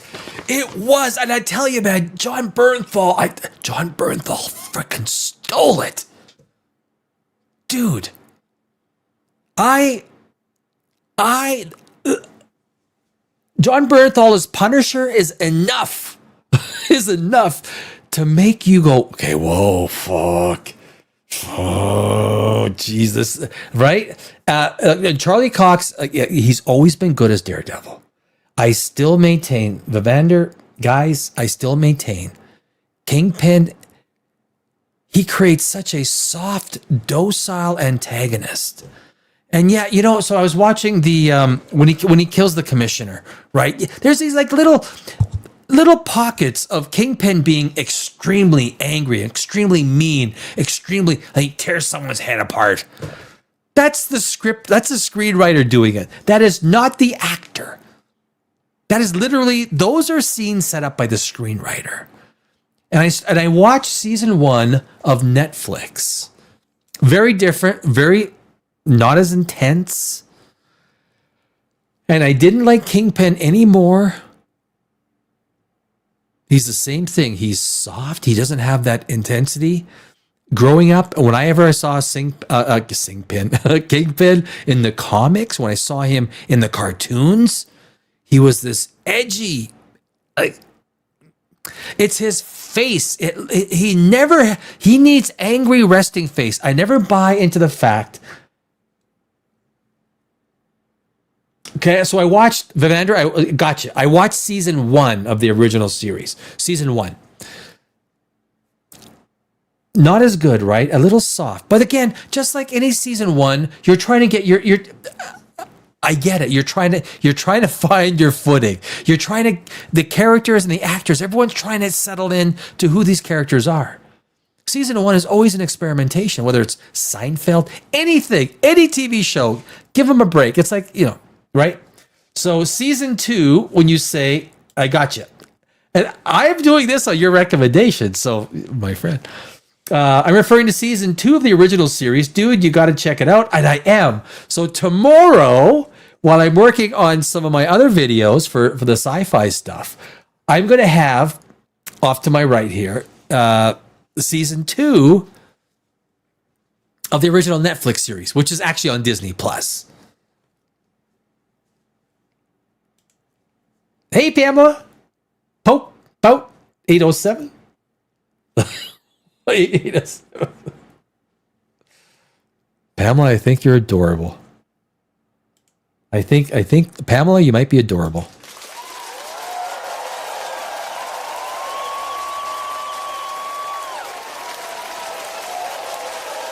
But yes, and my friend, I am, based on your recommendation.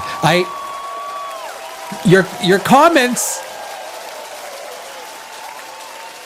on the Saturday show. I mean, I always try to take people's comments. I think one of the biggest things, the biggest problems that you can have is to make you to have these preconceived notions without going back and checking them out. Like really, especially when it comes to, storytelling, movies, TV shows.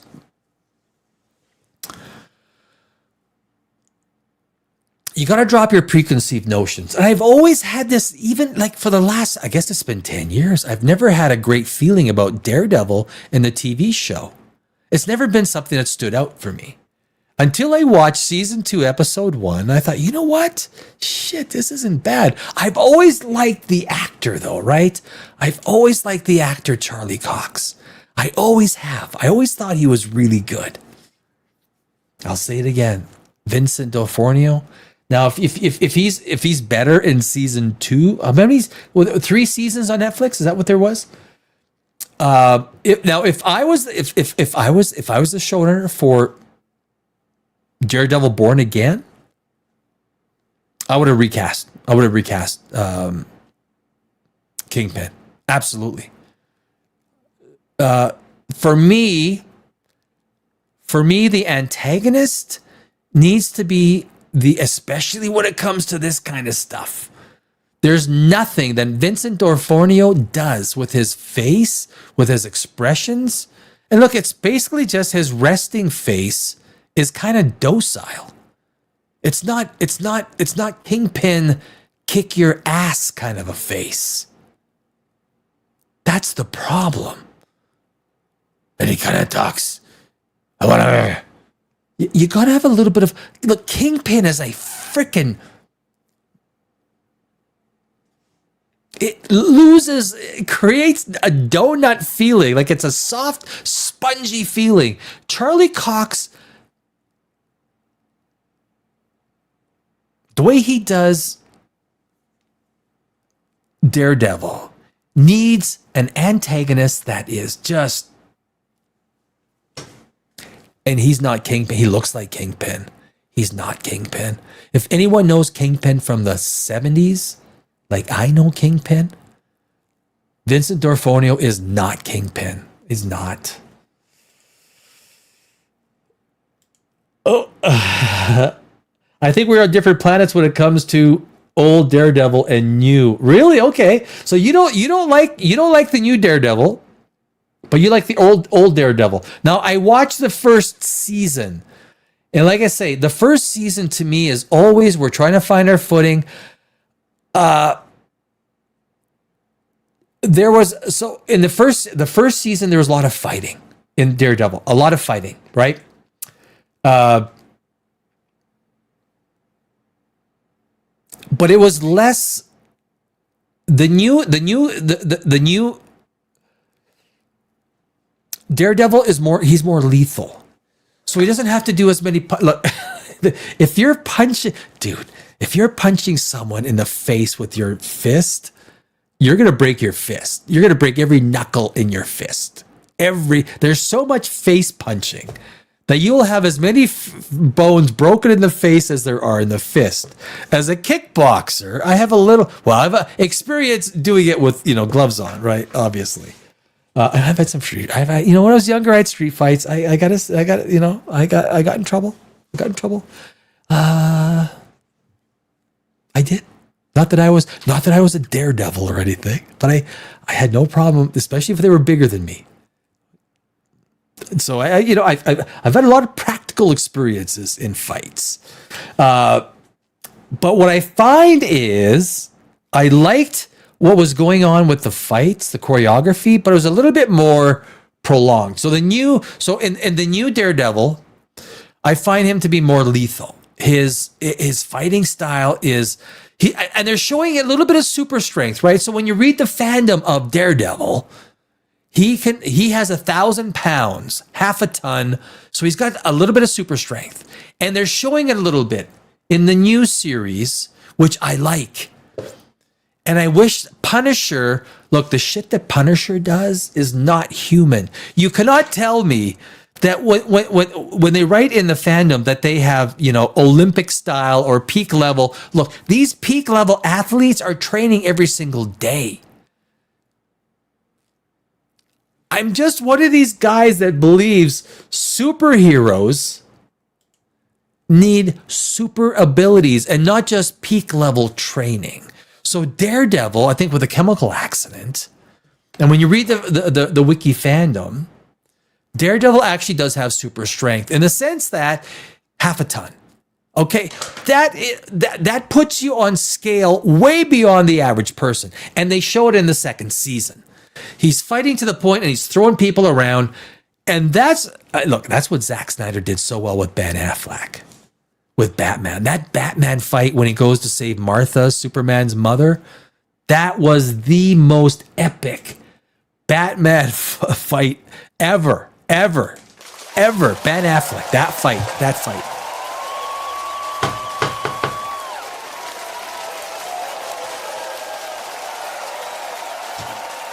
I know nothing about drumming. Nothing.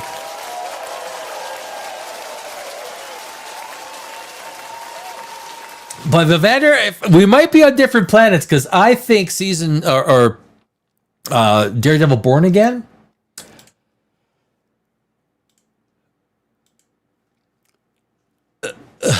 Yes, I do think Daredevil Born Again is so far. But I'm gonna watch season 2 of Daredevil tomorrow. The Netflix. Oh no, wait, yeah, well I can't because I'm not sure what time. Because tomorrow, season 2 of Born Again, we have 2 episodes. So on the Thursday Night Big Show, we're gonna go over the 2 episodes.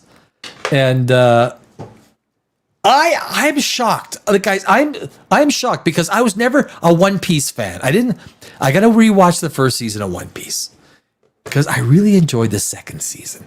Chopper to me was one of the coolest characters. You cannot, as a screenwriter, I wish I wrote that character. Chopper kicks ass. Chopper kicks ass in One Piece. In Daredevil, I've never been a Daredevil fan. I didn't mind. I think we talked. Okay, let me stop and grab this with because this is an interesting. It's an interesting conversation with me and Vivander because I love Vincent D'Onofrio's smoldering psychopath from the original Netflix series. Short burst of pathological violence coupled with a guy who was badly in need of affection. What I see, though, as a screenwriter, the stuff that he is doing is based on the screenwriter. So the scenes, the scenes are written by the screenwriter. That extreme violence is the screenwriter. That violence would be there with or without D'Onofrio. Everything that leads up to him, his face, he needs to be psychotic without having to watch him break heads, tear heads apart. He should be sitting in a restaurant having dinner and we look at him and we go, whoa, okay, this guy is fucked up. But we don't get that. He's got this lethargic, docile face. And we only get that because of the screenwriting. Vivander. That's my point. All the things that you point to are a direct result of the screenwriter, not his acting. So like when he's having dinner there with what's her name, his wife, you know, when he meets them in the first season of Netflix, right? He's sitting there and she's got the 22. She's got the 22. You brought a gun to a dinner date? Well, you're a bad man. You're a bad man. You've done bad things. His look should be almost to the point where his look is so freaking intimidating. It's not. His acting doesn't portray. I mean, if I saw that, look, I'm 5'9". What is he, 6'4"? If I saw his face looking down at me, fuck man, you know what'd scare me? I'll kick your fucking ass.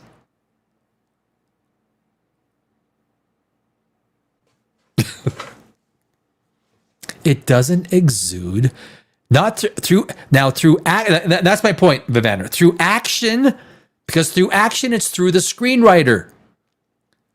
Through acting, it's not. I think he's terrible. He's not terrible. I'm sorry, that's not even fair. Let me be fair. He is absolutely average. He's absolutely average. Let me. You're saying some things here, but I'm not looking at this as an adaptation. I don't care about how Kingpin was portrayed in the comics, and actually, neither do I. It's mostly in the cartoons. Mostly in the cartoons. Now, in the comics, he was also kick-ass, right?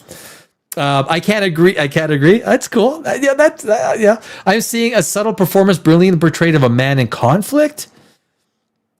I see a guy who can't face act. He can't face act.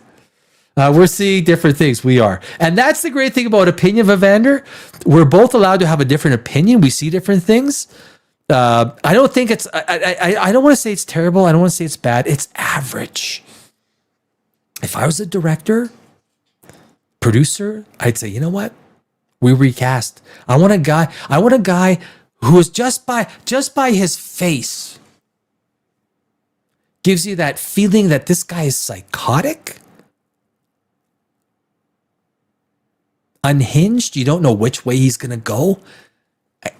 I don't get that from DeForest. But Vivander, if you get that, you know, that's cool.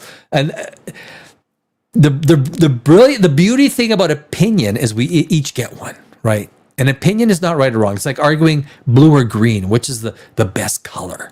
Well, you're not going to argue. If you like it, you know, I find it a weak spot. I do. I find it a weak spot. I do. It's not that I don't dislike him. I just think it could be so much more intense. The entire thing could be so much more intense. But I'm looking forward to tomorrow. I don't know if Amanda, if you're going to watch tomorrow night, episode 2 and 3 of season 2, Daredevil. I am.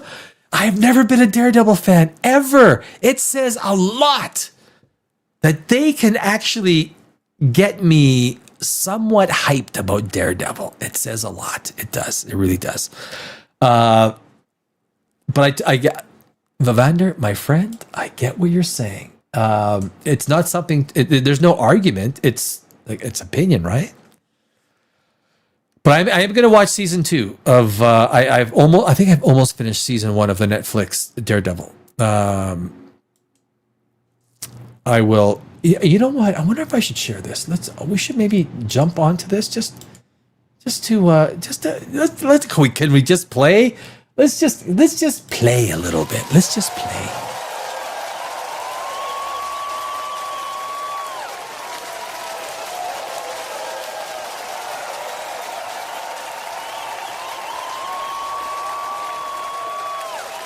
So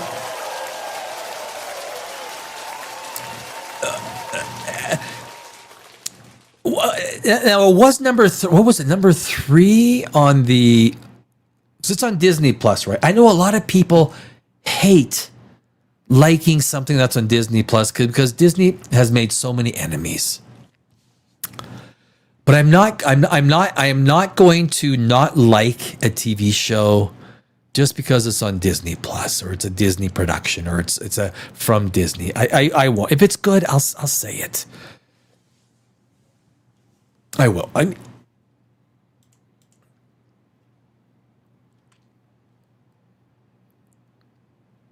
Interesting. This. So this is some.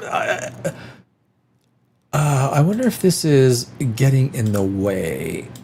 Can I fix this? There we go. That's better. Matt T, this is interesting because this is a little bit how I see Daredevil. Have you seen Batman? Well, this is pretty much Marvel's version of Batman. The attorney secretary is definitely doing things outside the scope of her job. Have you ever seen a mustache on a girl with a pair of cankles?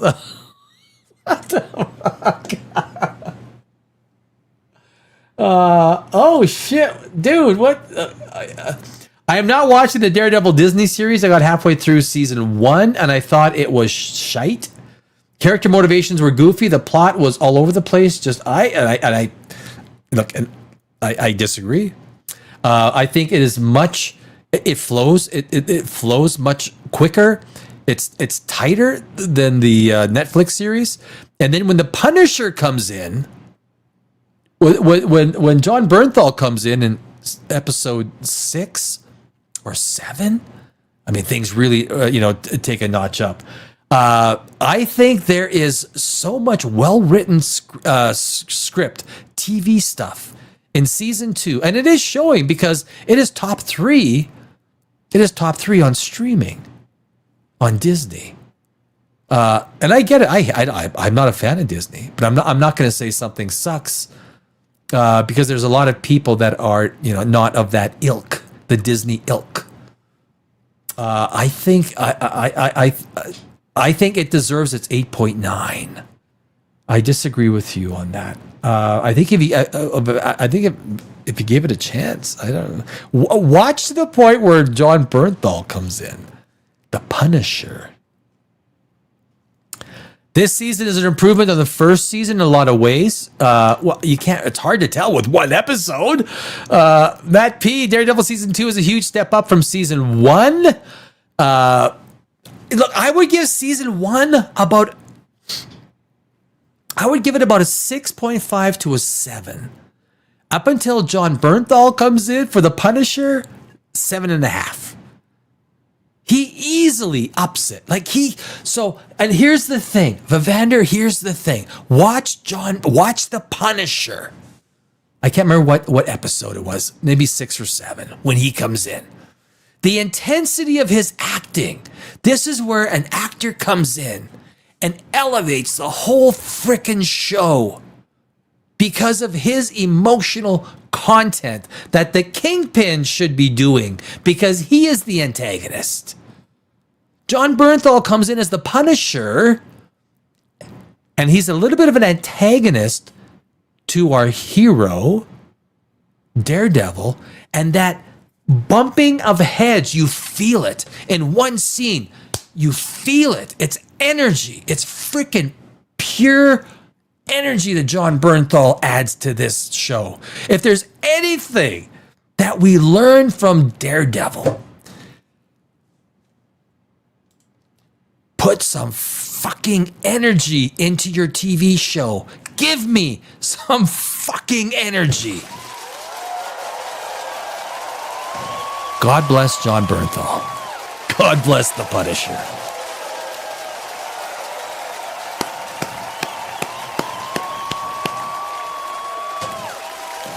He stole the show. Like season 1, he's in 2-3 episodes.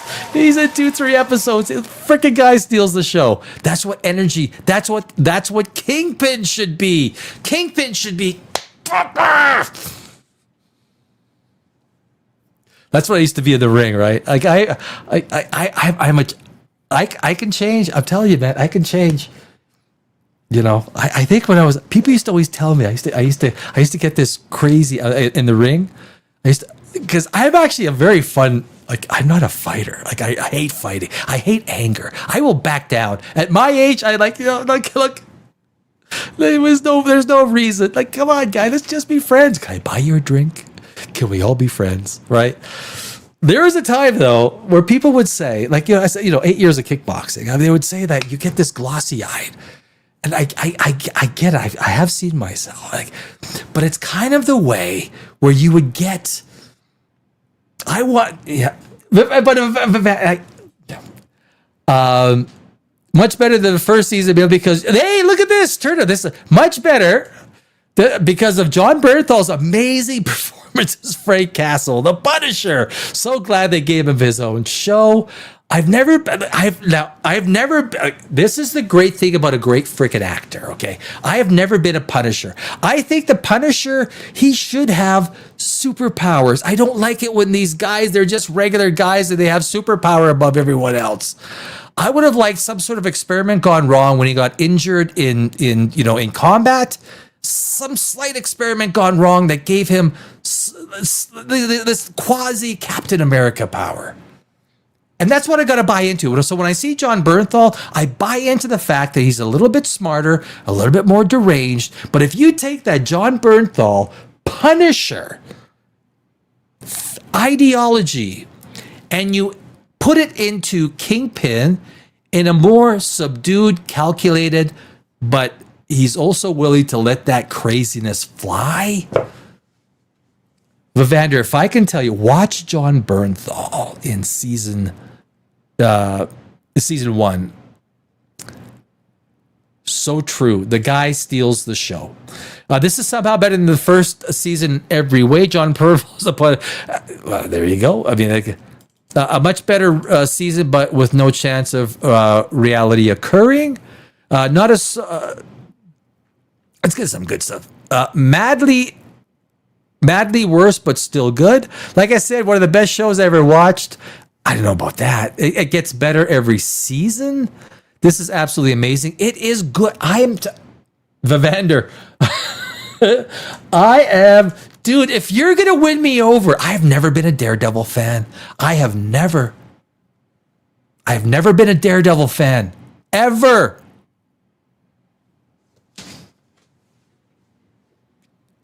Within a week and a half, you're looking at a Daredevil fan, guys.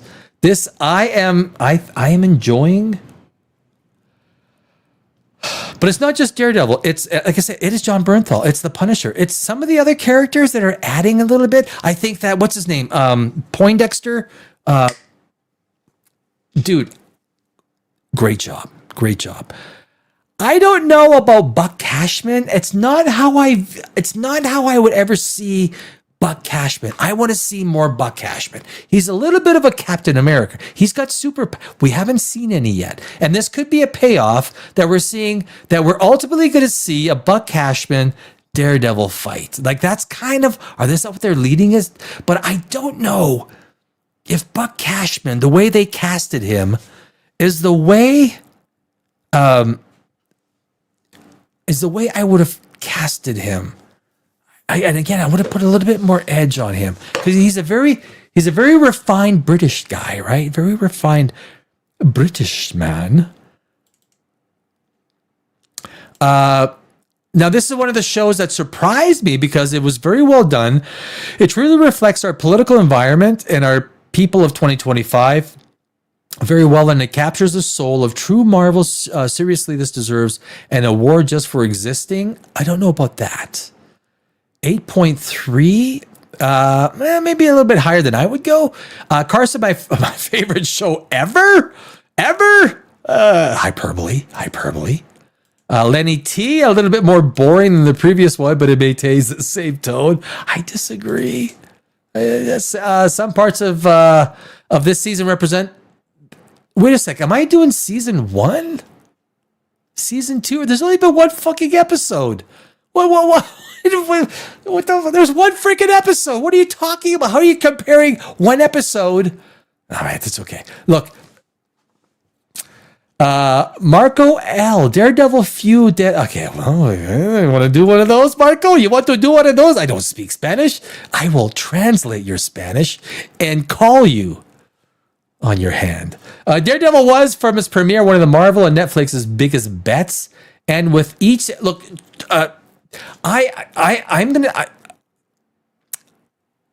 I'm willing to throw down to give a lot of kudos to what's his name, Charlie.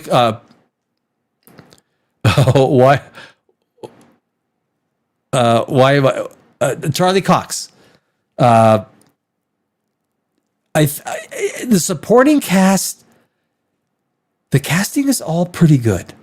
Again, I don't like Kingpin. I don't like Vincent D'Onofrio. He's got a cuck face. He's got a soft, spongy. He only gets angry when the script requires him to turn really angry. But otherwise,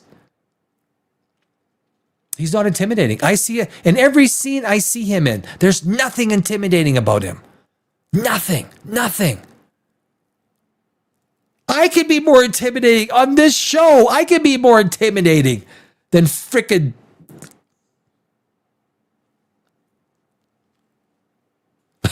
You know what I'm saying?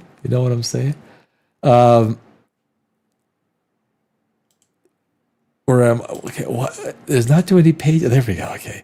But anyway, Nerd W, great storytelling. Look, people are liking this.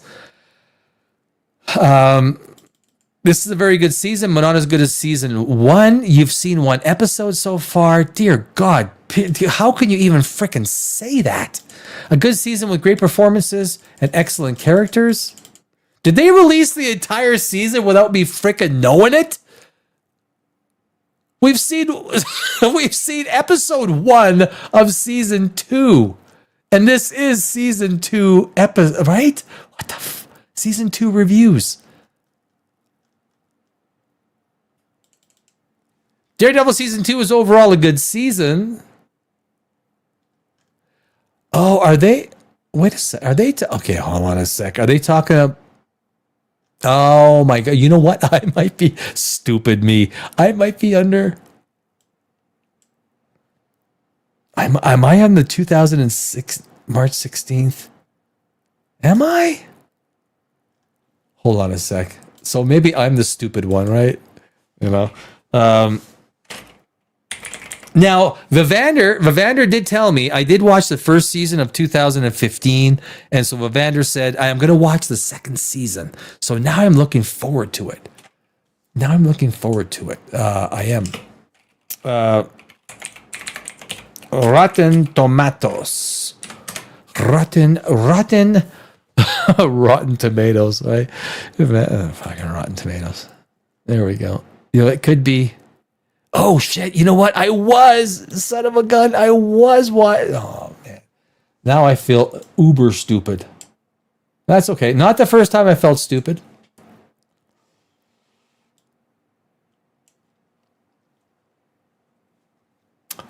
Here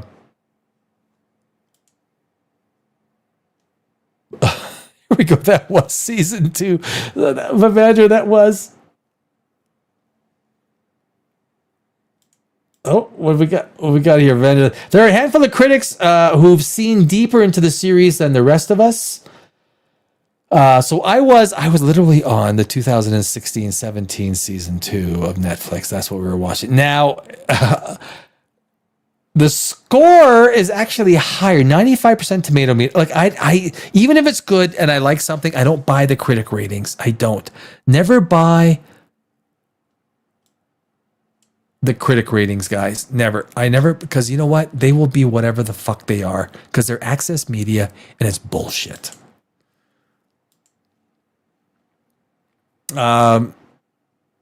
So basically we got a lot of 5s. I like reading the ones that are not 5s. The dialogue feels empty and too obvious without the subtext that made the Netflix series strong. And I will find out about it because I've watched season 1 of the Netflix series. Vivander's strongly saying season 2. I'm looking forward to it. We also spend time with Matt's office characters as if they already matter emotionally, but that connection was never built. Visually, it looks bigger, but less purposeful. Heavy flares, blowout wind. It's 1 episode. I don't agree with that. I don't. We all get an opinion, but as a screenwriter, I thought the first episode was very well. Because look, for me not to be, I'll say this, for me not to be a Daredevil fan, I don't like Daredevil. I never have. I've liked the character. I've liked Charlie Cox.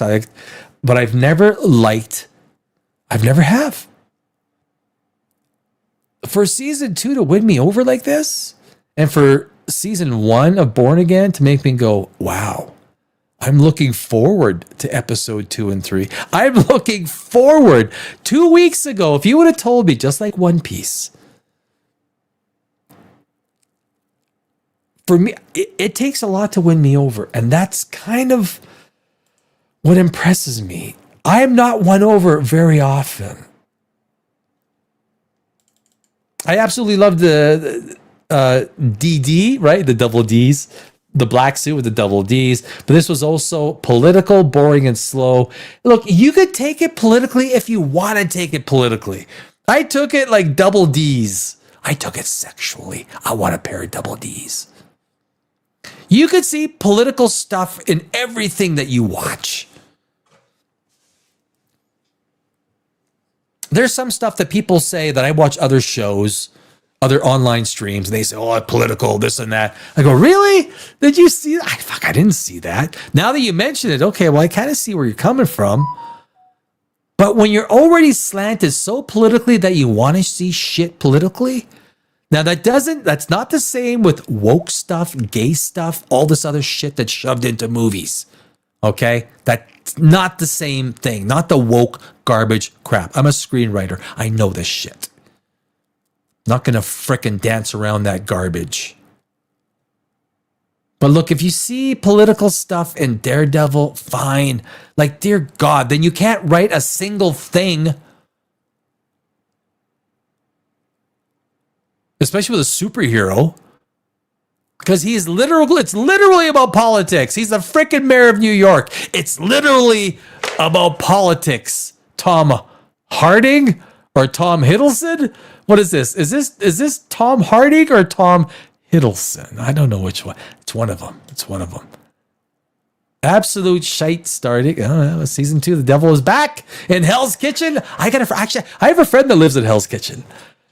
Brutal and exhilarating, more please. Anyway, yada yada yada. This is where we've. So anyway, that's Daredevil, guys.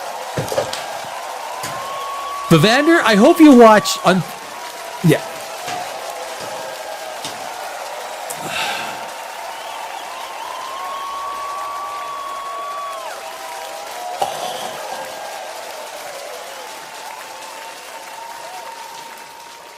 Vivander, I hope you watch episode 2 and 3. And then on the Thursday Night Big Show, 2 days from now, let's talk about it. This is interesting because you're not a big fan. I am, and I wasn't a big fan before this. So for me to be won over, I'm not won over easy. I'm not. I'm a harsh critic. Like Supergirl, I've said in this show already. Supergirl is going to become the Marvels of DC. It will be a $175 million and $250 million absolute bomb. Supergirl, absolute bomb. Masters of the Universe will become an absolute bomb.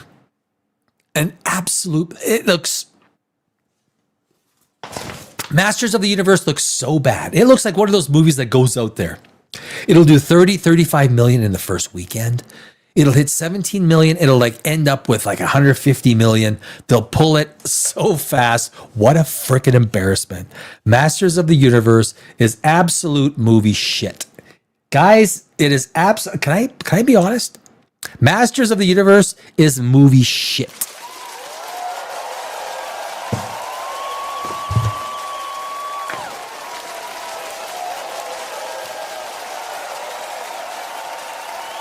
I'm afraid I don't have Disney Plus. I discontinued after Andor wrapped up.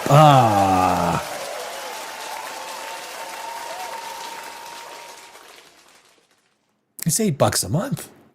It's $8 a month. You know the way I see it? Disney Plus is $8 a month, and you get a lot. I watch a lot of old Orville. Season 4 Orville's coming out. I watch old Orville. I watch some of the old. I do watch some of the old Marvel stuff, like some of the Captain America. If you're gonna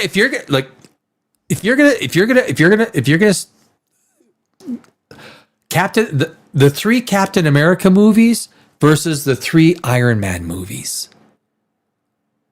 There's no way, except for the first Iron Man, there's no way that you can argue to me that the 3 Iron Man movies were better than the 3 Captain America movies. There's no fucking way.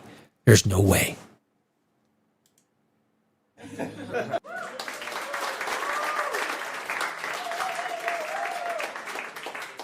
There's no way. Baby. Yeah. Okay. Yeah. Right. Yeah. Right. Yeah. The 3 Captain America movies, honestly, guys, they were all good. The first Captain America, then Captain America: Winter Soldier, Civil War, Captain America. If you take a look at the 3 Thor movies, the first Thor was pretty good. I like the first Thor. I thought it had passion, it had heart, it had a reason for being. It had a reason for constructing who we believed Thor was going to be. The second Thor, I don't even remember the name, was kind of like, okay, well, we're going a little bit cheesy. We add a little bit of brie cheese, a little bit of cheese, a little bit of cheddar cheese to this, and then take a Waititi with, holy, or Ragnarok, right?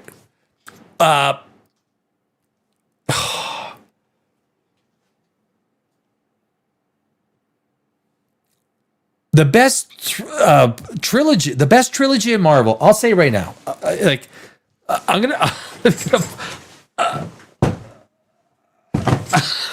put my foot. That was me putting my foot down. I just had to show me putting my foot down. The best trilogy in Marvel. The best trilogy in Marvel was hands down, was the Captain America trilogy. Hands frickin' down.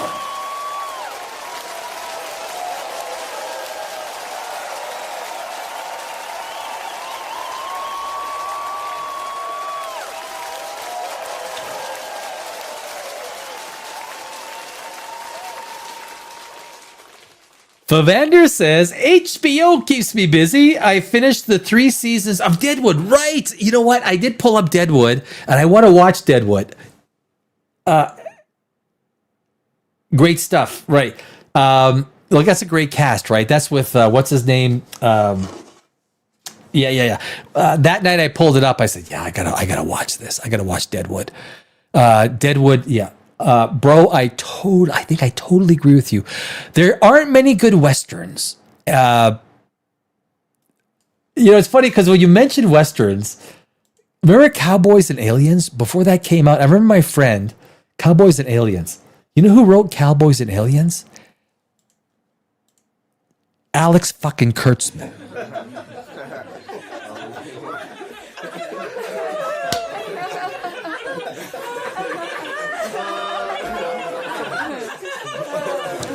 I remember a friend of mine, I'm not going to say his name.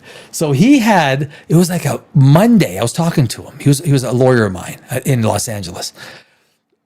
And he was talking, he's going, wait, I was going to come over to see him. He goes, oh no, I got to leave. I got to go to San Diego. So for what? What the fuck you got to go to San Diego? Who needs to go to San Diego? That's not like I'd even unheard of. He goes, well, no, I got tickets to go see the premiere of. It didn't make sense. I don't know why he was going to San Diego. Was it San Diego? Maybe it was, I don't know. Whatever. Cowboys and Aliens. And I started laughing. And, no, he was actually in one of my stores, in one of my places on Robertson. He was in one, it was like 4:00 and he had to go. He was visiting me. And I said, oh my God, dude, you cannot combine frickin' Cowboys and Aliens and think it's going to be the concept alone. Being a screenwriter, right? The concept alone is frickin' asinine. He goes, oh, I don't think so. It's got a good cast. It did have a pretty good cast. It fucking bombed.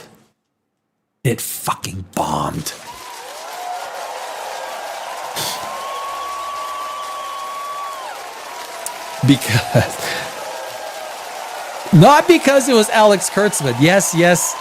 Actually, it was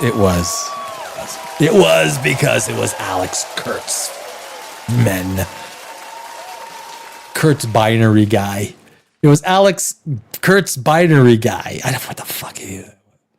Like I'm not. I don't want to be mean. I know I don't want to be mean to people. So I apologize. You know what? I'll apologize. Alex Kurtzman, I apologize for calling you non-binary. That's not me laughing. It's not. Don't tell your lawyers. Look, Daddy's laughing at me. Not me. I apologize. This show is for entertainment purposes only, motherfucker. All right. HBO keeps me a vendor. I would agree with Captain America trilogy. Number 1 was charming. It was. That's the nice way to put it. It was charming. Civil War blended character and plot brilliantly. I agree. The Winter Soldier did a lot of character damage and relied on a lot of plot tricks. Yeah, but that's really what superhero movies rely on to a large extent. You've got Civil War. Captain America Civil War was a movie that there was a lot of depth in those movies that we tend to forget as a screenwriter. Do I say that too much? Maybe I do say that too much. But as a screenwriter, I always every movie that I go to, I analyze it from the story that's being told. Because when you're writing a screenplay, especially for me, I mathematically almost plot these things out. I mean, I did take creative writing in university, and so the whole idea of storytelling and everything has always been in my DNA. And you need reason, you need conflict, you need the actors to take that intensity of conflict and to dramatize it to the point where you're like, fuck, I get it. Now, the only place where it didn't need that, Thanos wasn't a particularly evil guy. And this might, people look at Thanos as being evil. His intentions from his perspective, Thanos was not evil. Thanos was not evil. It was perspective. It's the same way you can look at the Earth. By 2050, we'll have 10, 12 billion people on this Earth. If someone came along and said the only way, or if you knew mathematically the only way the human species could continue to exist is if X% of everyone who's living is gone. Now, if you do it all at once, okay, that's a problem. We can do it over 1 or 2 generations and say we got a 1-child limit. But Thanos was not evil. He wasn't. His motivation was not evil. It was contrary to what all of the Avengers thought. They did not agree with the idea that he felt there were too many biological beings and we need to cut them in half. And with that, those 50% of the universe biological beings will consume 50% of the resources. And he saw it on his own world. His experiences told him. He saw it on his own world that was a problem. Now, you could argue with his idea, his solution. But Thanos in the Avengers was not particularly evil. If you disagreed with him, he was an authoritarian. You don't fuck with him. You want to fuck with me? I'm Thanos. Have you seen the size of me? I mean, one of the great fights was him and Hulk, right? You got the little boxing match, and he had some. If it was the camera, he had pretty good form, elbows in. So when you're a boxer, you want your elbows in, right? Elbows in. And when you swing your punches, elbows always in, like elbows in. If someone's a rookie boxer, they got their elbows are going out like this, right? It's a rookie. Like boxers are always elbows in. That's the thing. But it was a good little fight scene. And of course, but I didn't buy the shit that all of a sudden Hulk wasn't going to come out. Hulk was so scared, I'm not coming out. And that's what turned into Smart Hulk, right? I think that's what, right? It's fucking Smart Hulk. or something. I didn't turn into that stupid shit.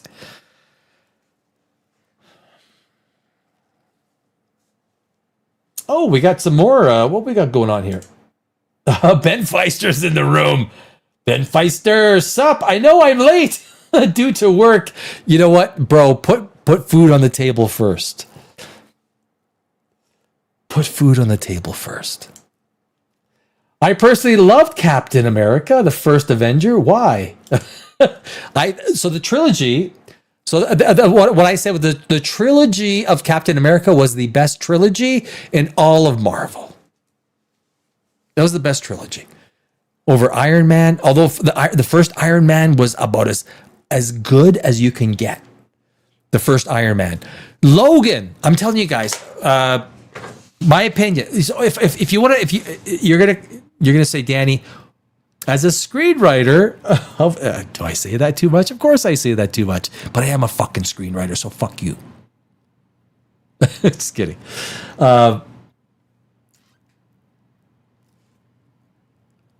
2008, Iron Man, Logan, guys, Logan is one of the best written superhero movies of all time. Logan, that was some seriously good fucking writing. That was some of the best writing. You can watch Logan again and again and again. Iron Man, the first Iron Man, Logan. The third one. Why did the third one just escape me? I just had it. I was just thinking about it. This is what happens when you get when you hit like your late 50s like me. This is literally what happens. You just sit there and smile and forget everything you just thought about in the last 10 minutes. I don't know. Shit. But those are arguably the two of the best. Now you can put like Infinity Wars. There was so much going on, so much character management in Infinity War.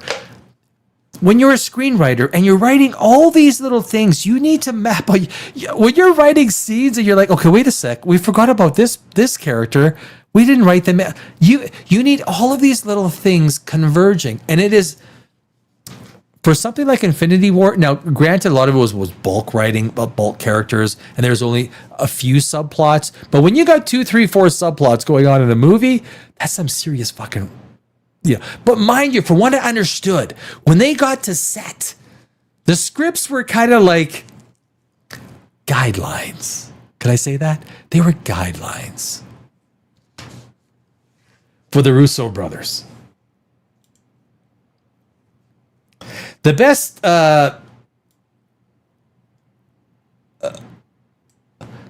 superhero movies rely on contrivance and convenience as little as possible. We need to expect more from our superhero movies. Absolutely, we do.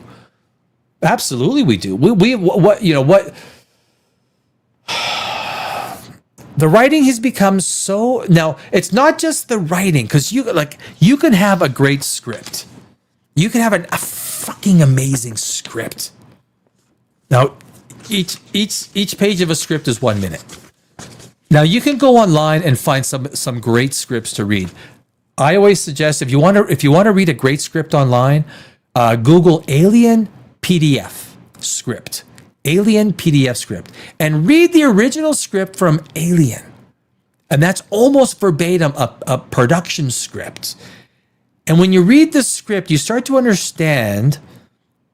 Now, it might look easy because you know the movie. Now, when you have to write something original, it's a different story altogether. But through these things, through dialogue and through actions of the characters, this whole thing, over 120 pages is a 2-hour movie. Over 120 pages, you need to be convinced that these characters, you like them, they're fighting for a cause that you agree with, and that the antagonist is a serious badass that the protagonist cannot defeat. There's no way. How can our protagonist defeat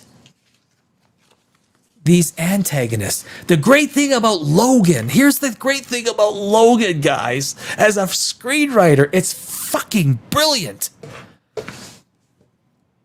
The antagonist wasn't particularly powerful. Now, the reincarnation, well, I forgot the number, right? Of Logan was menacing.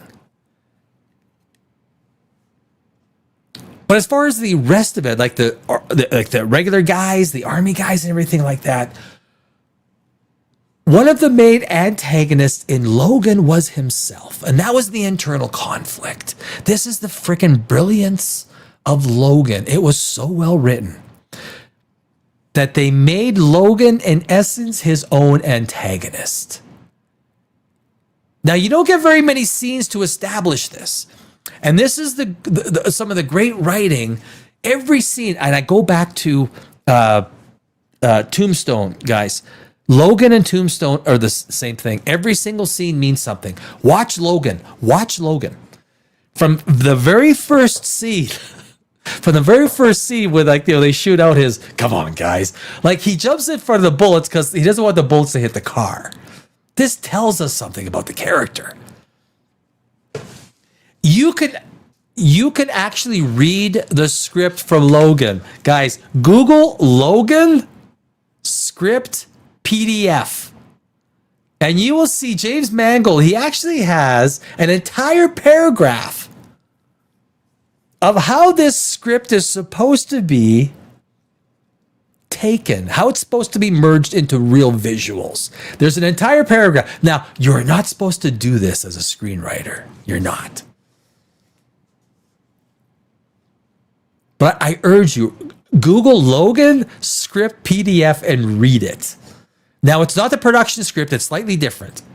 It is. Getting the real production script is hard because while they're filming, they put in all these different colored sheets, which means different changes that are going on as the production progresses based on the color of the sheet.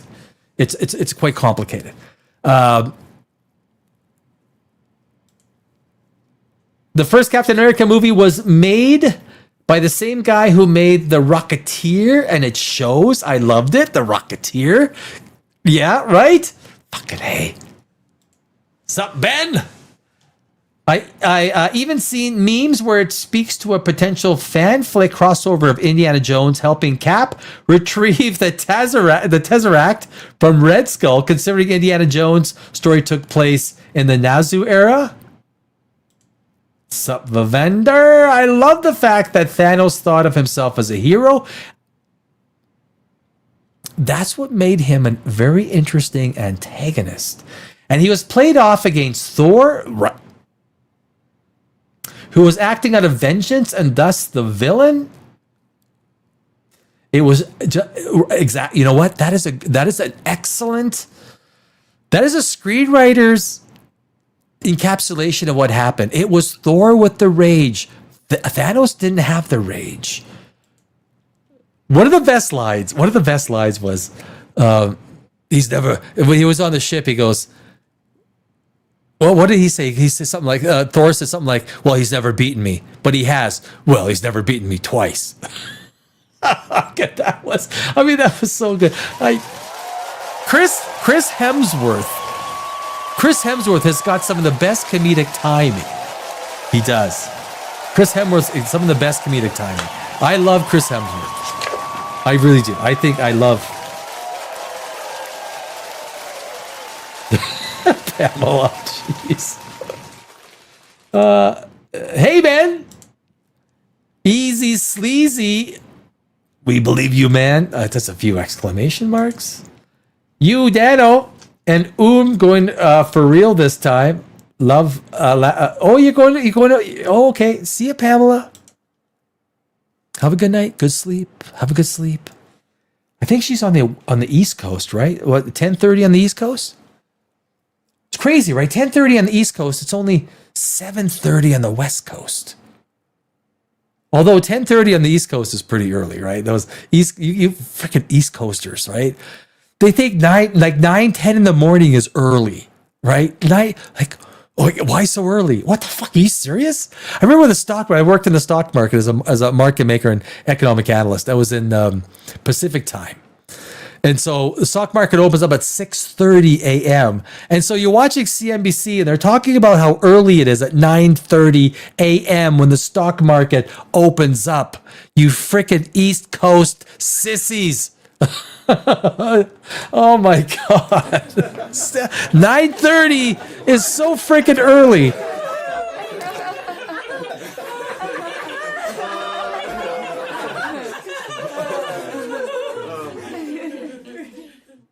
You should look up those memes. Indiana Jones meets Captain America.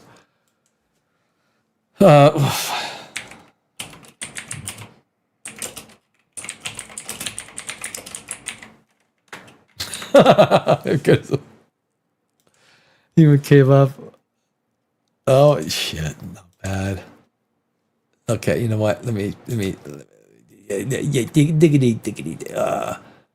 Open image in new tab. That's what we got. There we go.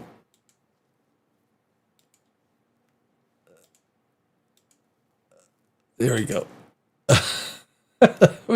That's one of them, right? Is that kind of like the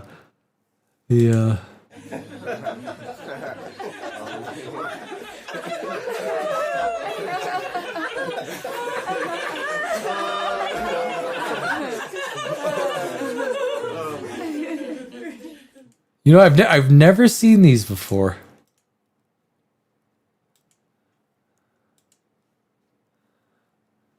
I've never seen these before. You know, it's pretty. You know, there's quite a few of them. So if you guys want to take a look at some a little bit of comedy, Google. I googled Indiana Jones and Captain America. So yes, there's definitely. Oh, there we go. This is hilarious. Is it big enough? Oh, that's not what I. Oh, it's not gonna.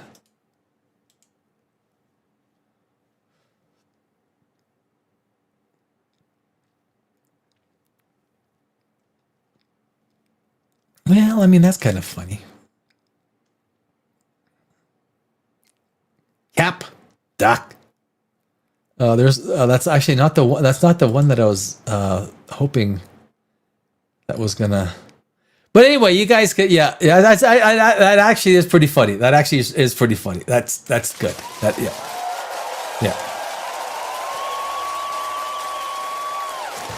That's good shit. That's good shit.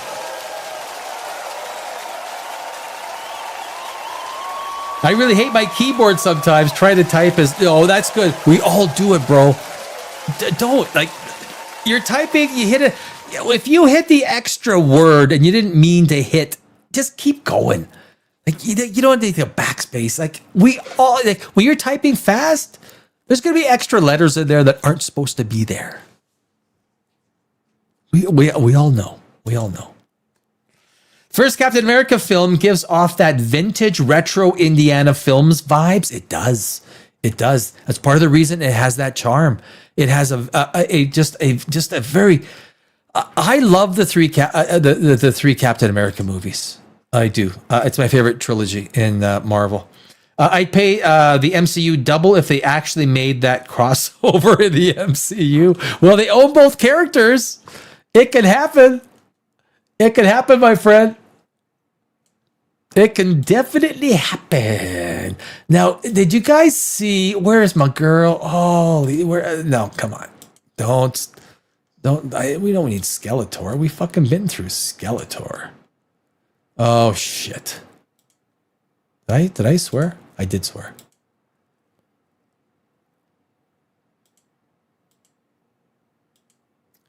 Where is my...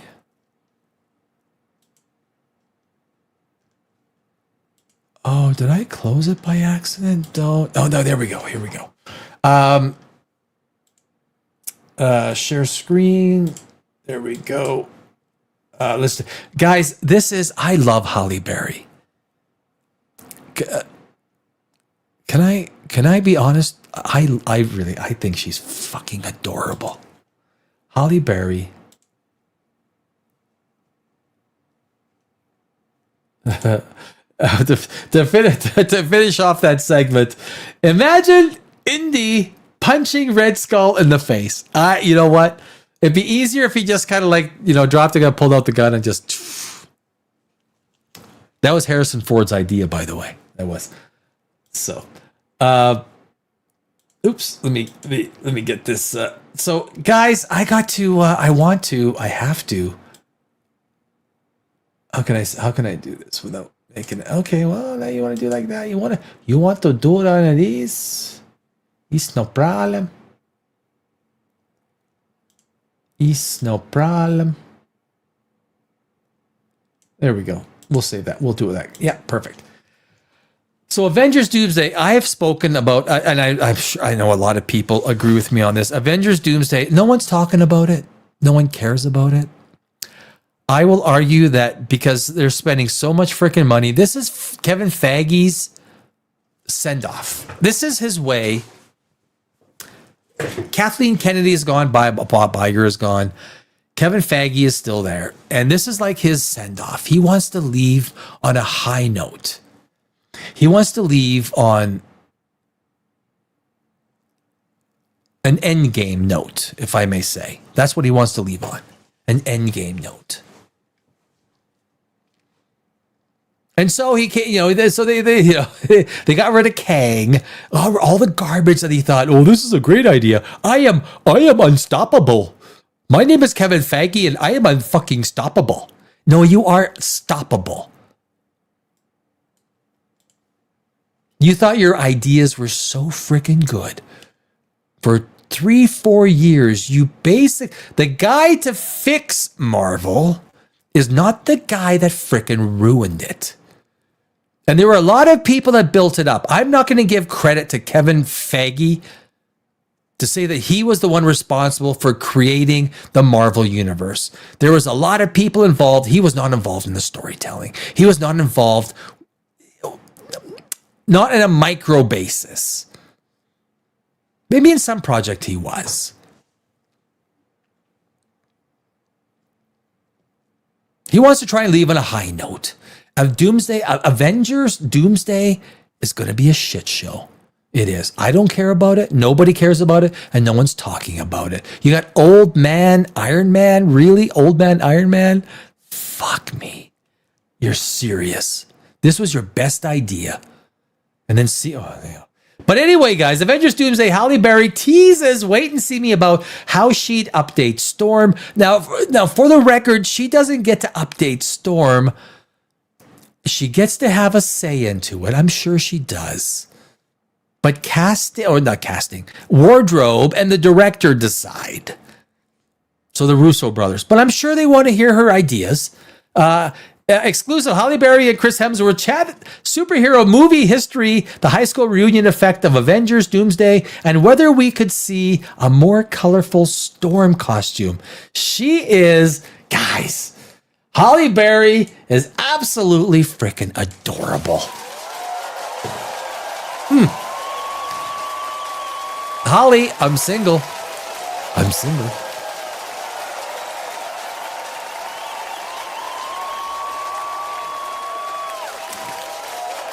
Halle Berry, I'm single.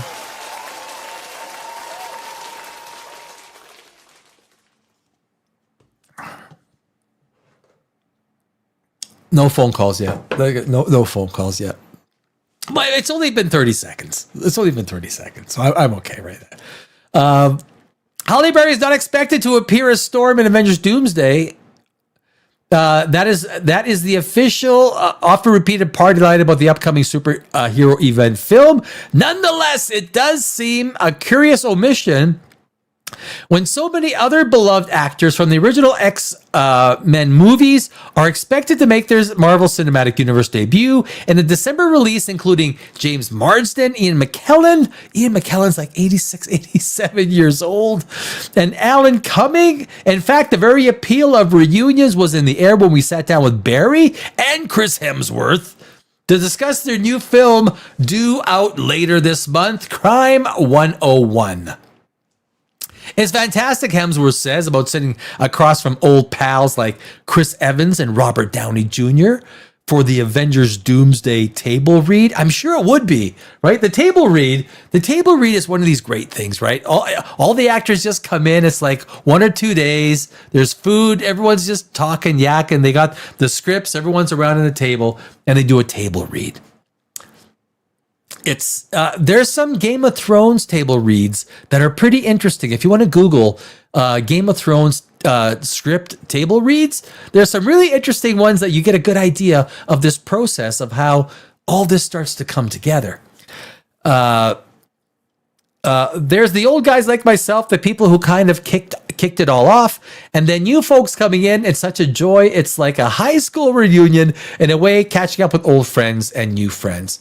That wouldn't surprise me. I mean, it really would. Let me get rid of this thing here.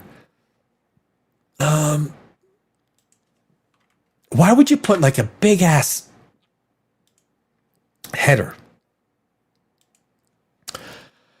So this is Halle Berry. She's so fucking adorable.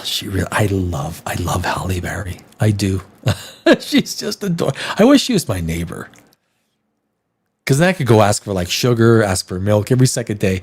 Can I borrow some butter? Can I borrow some milk? James and Hugh, their costumes have gotten a little more colorful. If and when Storm came back, is there a look you'd love to bring to the screen with her? Yeah, I think Storm could use some updating. We could change her a little bit. What would you do? I don't know. You're going to have to wait and see that. You're going to have to wait and see that. But she should definitely change. She should definitely up her game. What's it like seeing how this genre has really flourished since it was such a risk when you did the first X-Men? I mean, it's been amazing. I didn't see it as a risk, quite honestly. Maybe I was ignorant to the situation. I saw it as a wonderful opportunity. I was such a fan of X-Men and what the story was about and about this mutant life. Again, I related to that growing feeling on the outside, being a woman of color.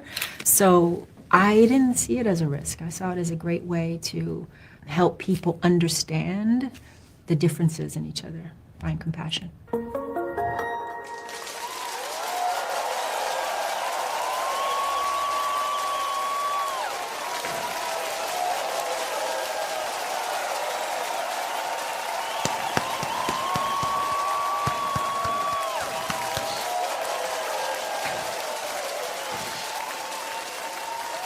The next time, I will not make the same mistake 3 times. The next time Halle Berry asks me out, I won't say no. I won't. The next time, I won't make the same mistake a 3rd time. The next time she asks me out for drinks, I won't say no.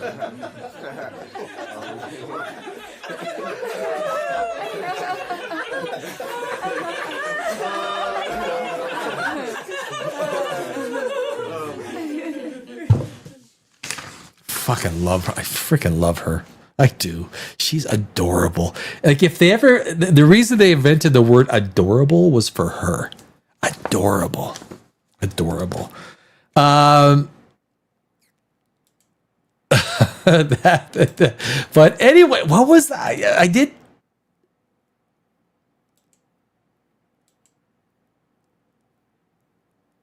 did see, yeah, you guys, yeah, you know, I'm not even interested in that. So, Man of Tomorrow, the whole question, Man of Tomorrow, they're talking about Man of Tomorrow. They're going to add, you have to add Superman to Man of Tomorrow. You cannot, Superman, intellectual property. Like, it's like, if you do not have Superman, Man of Tomorrow, every single SEO, search engine optimization, with your title will be ruined. Ruined. So if you don't have Superman, Man of Tomorrow, you are literally cutting out 95% of your search engine optimization power. It will be the stupidest mistake ever in the history of movies to not include Superman in the Man of Tomorrow title, which I think is a stupid movie title anyway. Look, Supergirl, at the beginning of this show, we went over the Supergirl trailer. It looks like shit. Okay, this is a movie that I thought maybe was going to do a lot better than I thought. After this trailer, watch the new Supergirl trailer, and you tell me that this movie has even a chance to break $300 million. I think it's 175 to 250. This is a garbage movie that is apparently about someone poisoning her dog. Yes. Someone poisoning her dog. If this is what we're supposed to take from the movie, holy freak me out. And then Masters of the Universe, guys. We went through Masters of the Universe. The trailer is out. Watch the new trailer. You're telling me that this movie has a chance at more than 250 million? Really? Really? So 2 trailers today. And I'm telling you, 2026 is the year of the movie bomb. The movie bomb. There's going to be a lot of money lost with garbage crap movies coming out like this. Supergirl. It's the end of the gun. James Gunn is done. Like, is there a meme? Can I get a meme? James Gunn is done. James Gunn is done. James Gunn is done. James.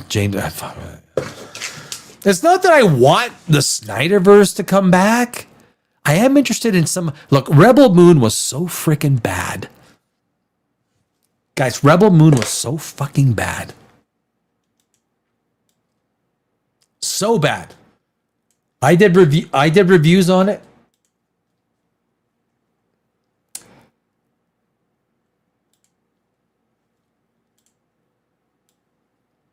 Let's get this. Oh, gosh. This Windows piss me off. Get rid of that stupid drop down.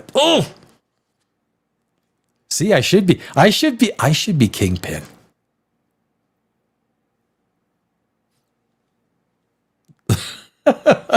Ben Feister! Funny enough, Red Skull actually references Indiana Jones, the Fuhrer seeking trinkets in the desert. If you listen to Red Skull's dialogue. All right, well, I mean, that's, I told you Supergirl is going to suck under gun. Oh, Ben Feister, watch the trailer. If you haven't watched the trailer, dude, I downgraded. I cut my projection by like 50% in one trailer. This is one of the worst produced trailers. Supergirl, can I tell you, like, come here, listen, come here. What the fuck are you doing? Supergirl is one of the worst produced trailers in the history of Hollywood trailers.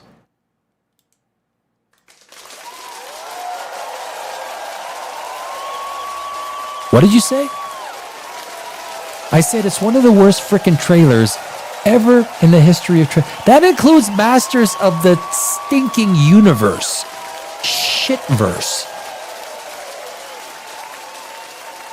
But James Gunn, do you watch your, am I close enough? Can I get closer? Do you watch your own, James, do you watch your, I thought Guardians of the Galaxies were great movies. What the fuck happened? Dude, you got into the I am an amateur screenwriter lineup twice and got, fuck.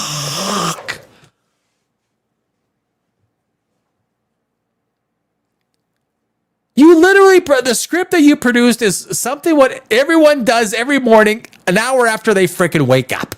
A number 2. And I'm being nice.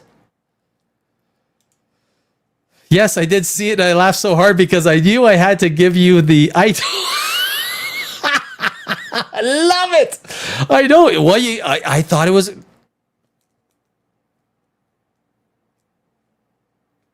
I gave Gunn the benefit of the doubt.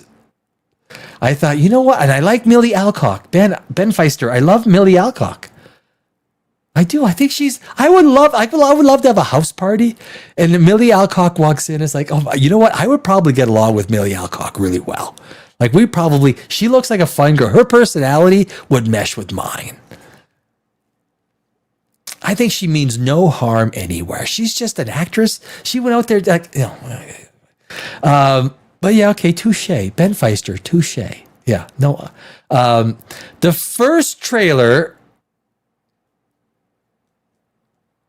let's just stick to the second trailer. Watch the second trailer. Holy shit. So here's my review. Can I do a review of the Supergirl trailer? Holy shit.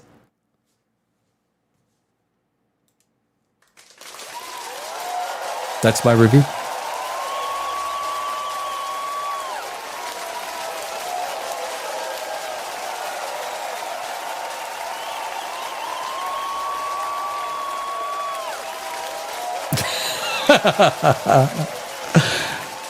For me, Smallville's depiction of Supergirl is my girl. My girl. Much hotter, by the way. Look, female superheroes, even the guys though, right? Like but this is the thing, like I'm not gay, so I don't look at Thor, a muscular Thor, and go, oh my, right? I think the girls do though.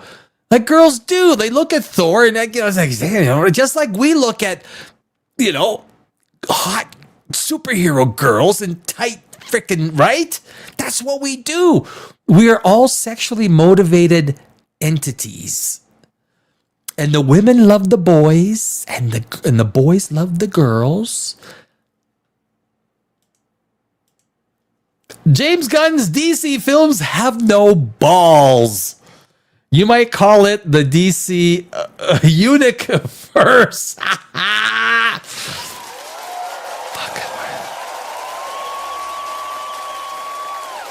The DC universe. James Gunn, Vivander says you ain't got no balls. Verdict is, in Vivander's court of law, you's got no balls, baby. Ben Feister, I'm not gay, but if Chris Hemsworth made an offer, fucking jeez. I just, there was a thing on, where did I see on YouTube? I saw it on YouTube. A girl comes up to Chris Hemsworth in the airport. He goes, "Oh, can you take a picture of me?" And he goes, "Oh yeah, sure. I could take a picture of." He goes, "Oh no, just me of." And it's Mr. Beast and his wife. They're sitting by the airport thing. He goes, "Oh, you don't want a picture of me in it? Oh, okay." They take a pic. It's kind of adorable. Chris Hemsworth is one of the most grounded, down to earth, well received, funny, well-spirited actors out there. I have full. I like Chris Hemsworth. Like the Australian actors are pretty cool. I guess Hugh Jackman and Chris Hemsworth. I guess you get the two right. Russell Crowe is New Zealand, right? He's a New Zealand bro. But yes. If Halle Berry looks fucking amazing. Halle Berry is awesome. Halle Berry might be a reason you go see Doomsday all for itself. Just to see Halle Berry. How old is Halle? Because she looks freaking amazing.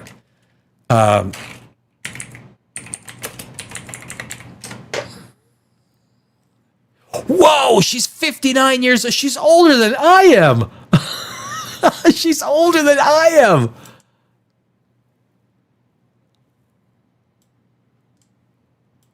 Let me put this. She's older than I am. Holy shit. Did you guys see that video of her?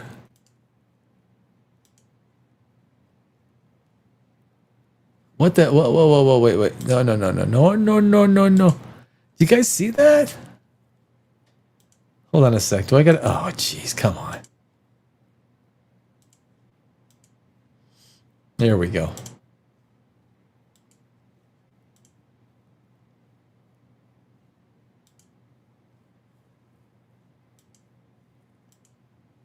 Why is that not coming through? Oh, sorry. Look at that. Look at how adorable she is. She is 59 years old. Guys, she is she's just adorable. Adorbs. Okay. I'm sorry I turned you down twice, Halle. Call me again. Call me again. I'll say yes. We'll go out. We'll go have a drink.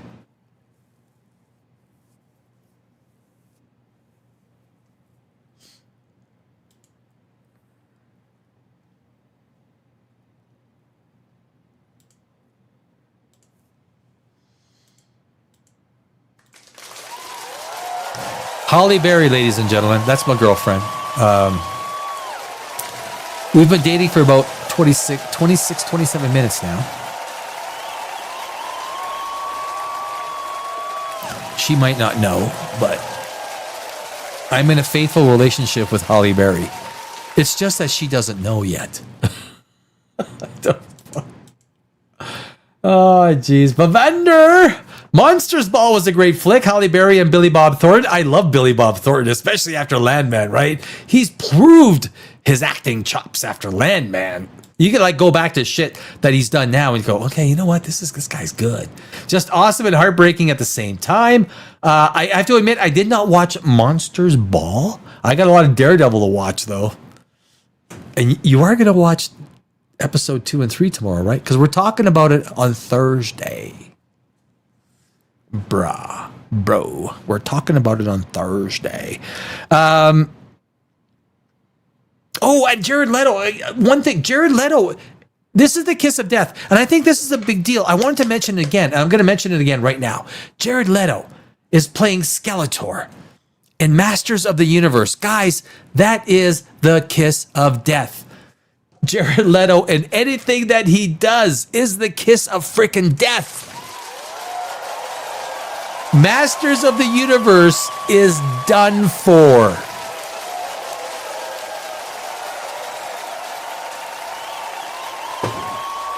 That's my Daredevil impression.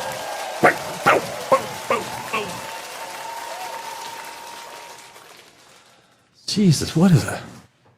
Such violence in this such violence in this YouTube show, motherfucker.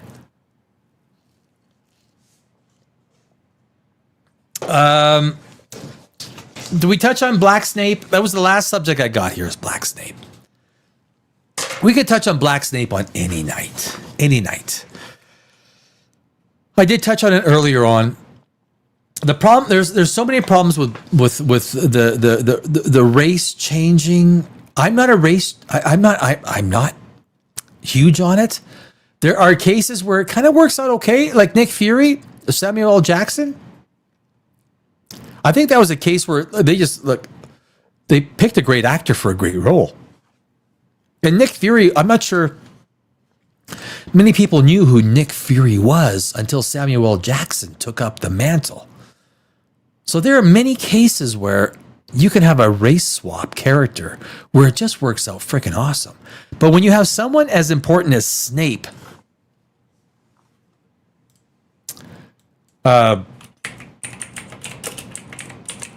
and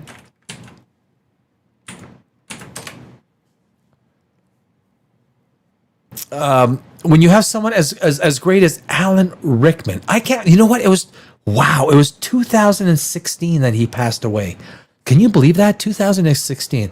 Alan Rickman was so many great movies. And I remember him, of course, in Die Hard, Robin Hood, Prince of Thieves, and of course he was in Harry Potter.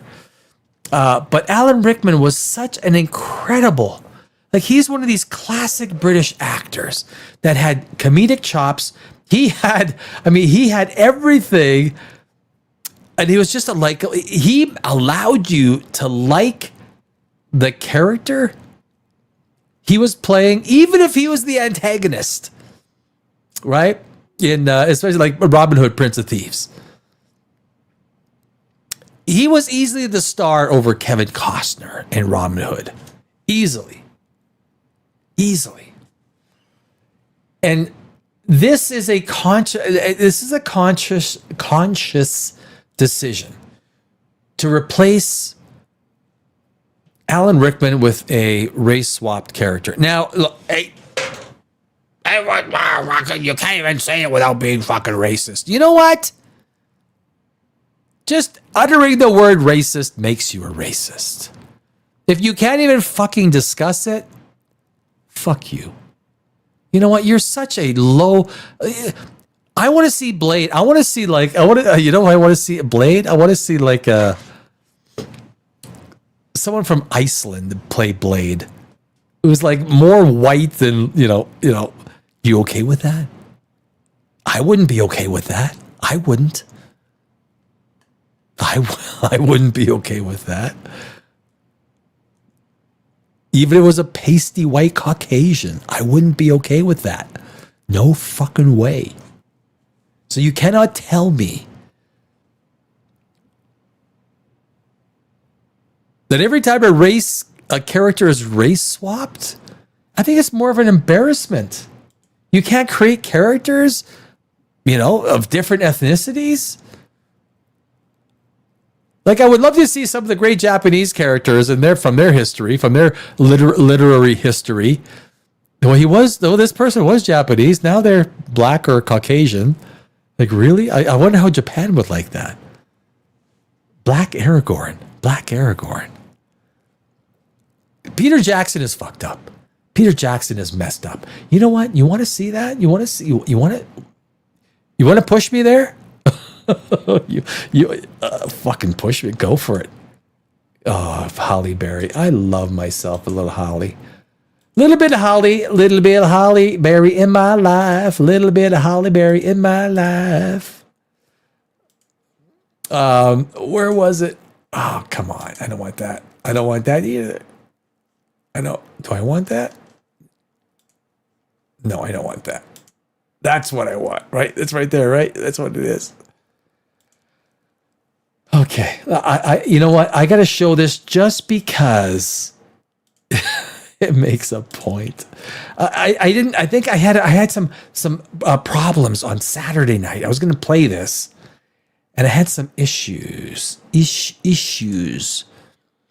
Now, what the fuck is it? Excuse my, there it is.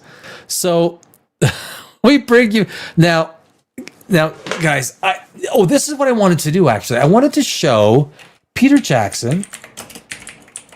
I do have a friend of mine who is somewhat close to Peter Jackson. He's a Kiwi. He's from New Zealand. And look, Peter Jackson does nothing for money. The guy is worth $2 billion, okay? Peter Jackson is worth $2 billion. He does nothing for money. But his theatrical pursuits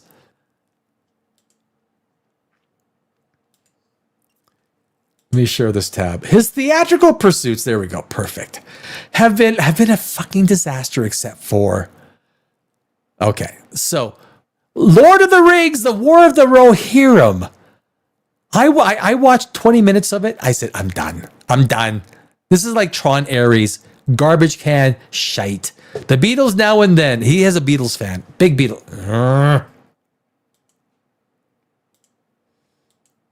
I gotta remember not to click on it. Now we go back.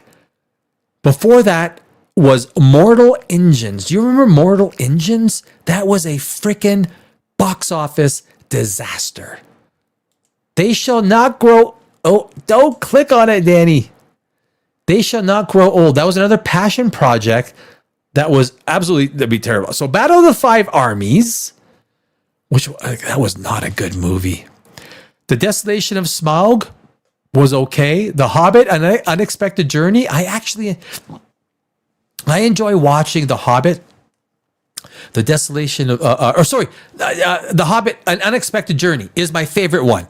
I actually watch that to fall asleep sometimes. I find it soothing. I like it. I like the characters. I like the way it kind of came out, except for some of the stupid things. But each movie to me got stupider and stupider. So if you want to call Unexpected Journey a 5 on the stupid scale, Desolation of Smaug was a 7.5. The Battle of the Five Armies was a full-on 10. It was bad. It was not good. But anyway, The Hobbit, An Unexpected Journey, love it. I do. I enjoy it. But when you go back, now King Kong 2005 was okay, but here we go. Now we got Lord of the Rings. Lord of the Rings. And before that, what do you got? The Frighteners. I don't know how he got the rights to Lord of the Rings. What have you done? I've done the Frighteners. Okay, we'll sign on with you. Here's the exclusive rights to Lord of the Rings. I don't get it. Because if you take a look at everything he's done before that, the Frighteners, Heavenly Creatures, Valley of the Stereos, how did he get the rights for the Lord of the Rings? I don't get it. Now, in retrospect, given the movies, they were pretty good, right? The movies were pretty damn good. Excellent, as a matter of fact. They were excellent. But everything after that, he has done nothing except for Lord of the Rings that is worth shaking a stick at. And now his two ones is coming out. Lord of the Rings, The Hunt for Gollum, and Untitled Ventures of Tintin. Okay, well, let's see how that turns out. So basically, he has 4 movies, as far as I'm concerned, 4 movies to his. But those 4 movies are pretty fucking good. But he didn't write the movies. He didn't write them. Makes it a little bit easier if you don't have to write them.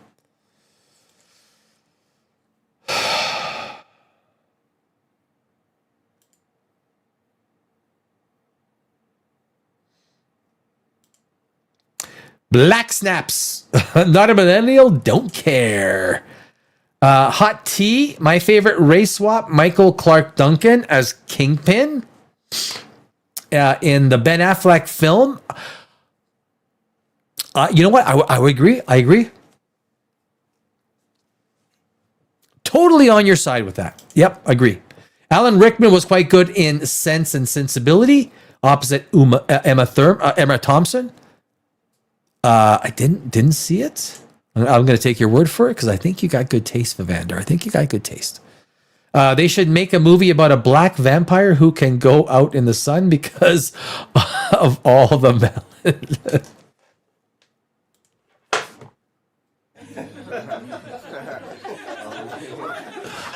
Really? Really? Actually, it's pretty funny.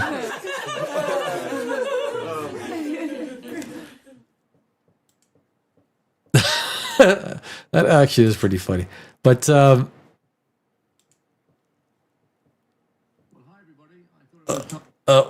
we gotta watch, guys. I gotta play. I gotta do this. To give you hi. So the reason I brought up the fact that his past is he's never really done anything that was. In all of his times, he thought Mortal Engines, he spent so much money on buying up the rights to Mortal Engines. He did. He spent a lot of money, a lot of time. He thought that was he has very bad instinct for original material. That he does. Very bad instinct. It doesn't take anyone with a brilliant mind to think that, oh, Lord of the Rings, wow, wouldn't that be a good movie? Rights to get a hold of?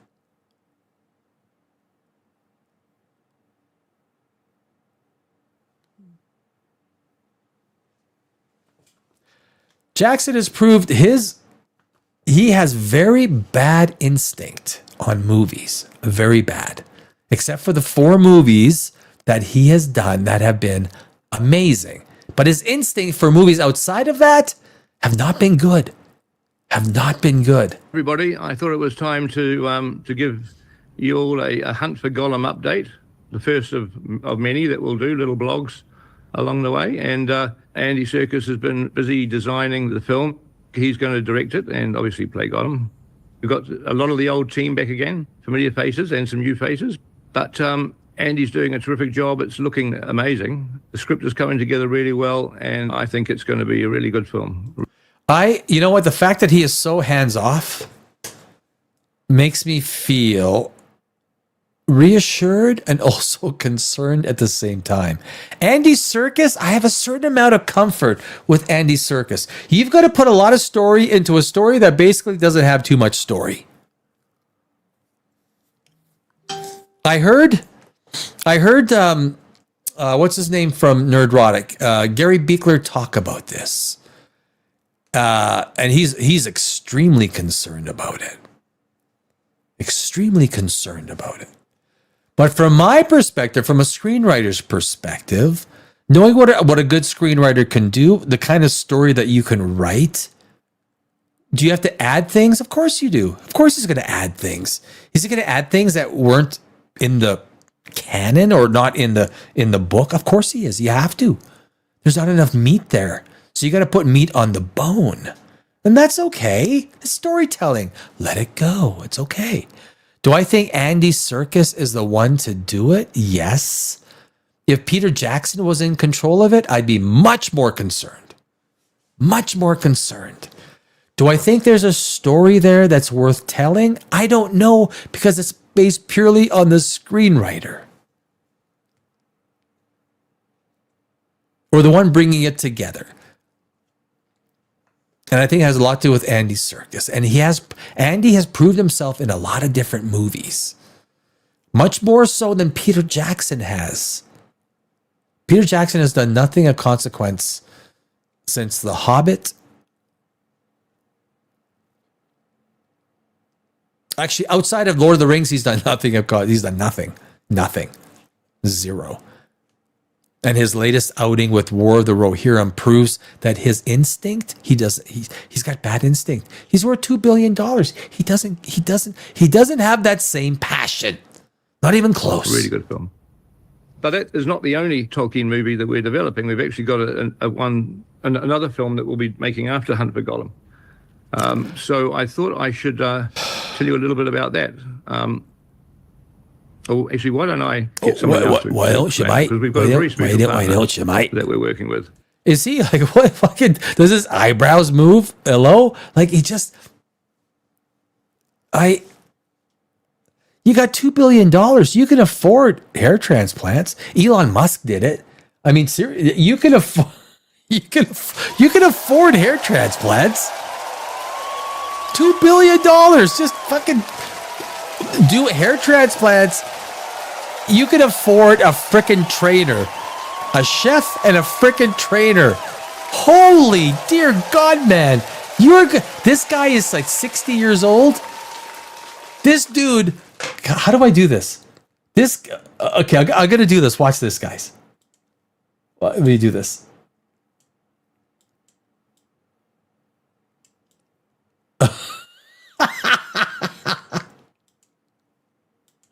Okay. Let me just confirm. How old is Peter Jackson? Okay. He's a little bit older than me. But let me just can I do this? Can I do this? I'm 58 and he is 64.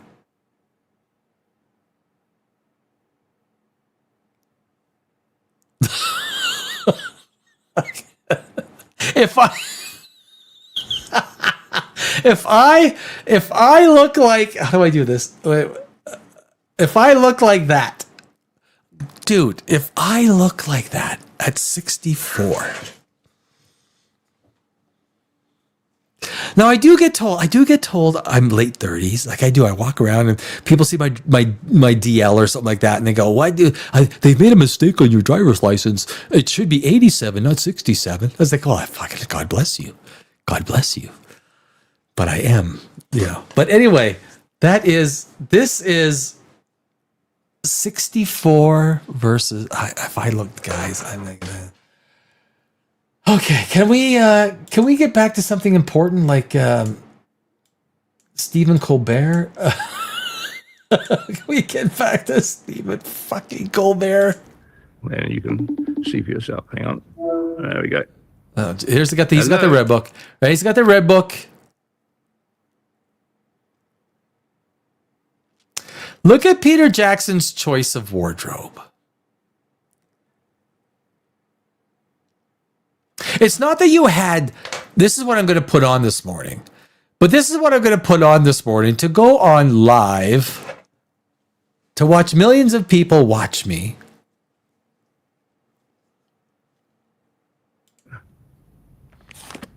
Hi, Peter. Hey, Stephen. Hi. How are you? How are you doing? Good. I like all your talking stuff on the wall there. That's that's hard. Oh, thanks. This is just part of the culture. So all the hundreds of thousands of writers out there that have got so much street cred, so much experience, that have left Hollywood, that have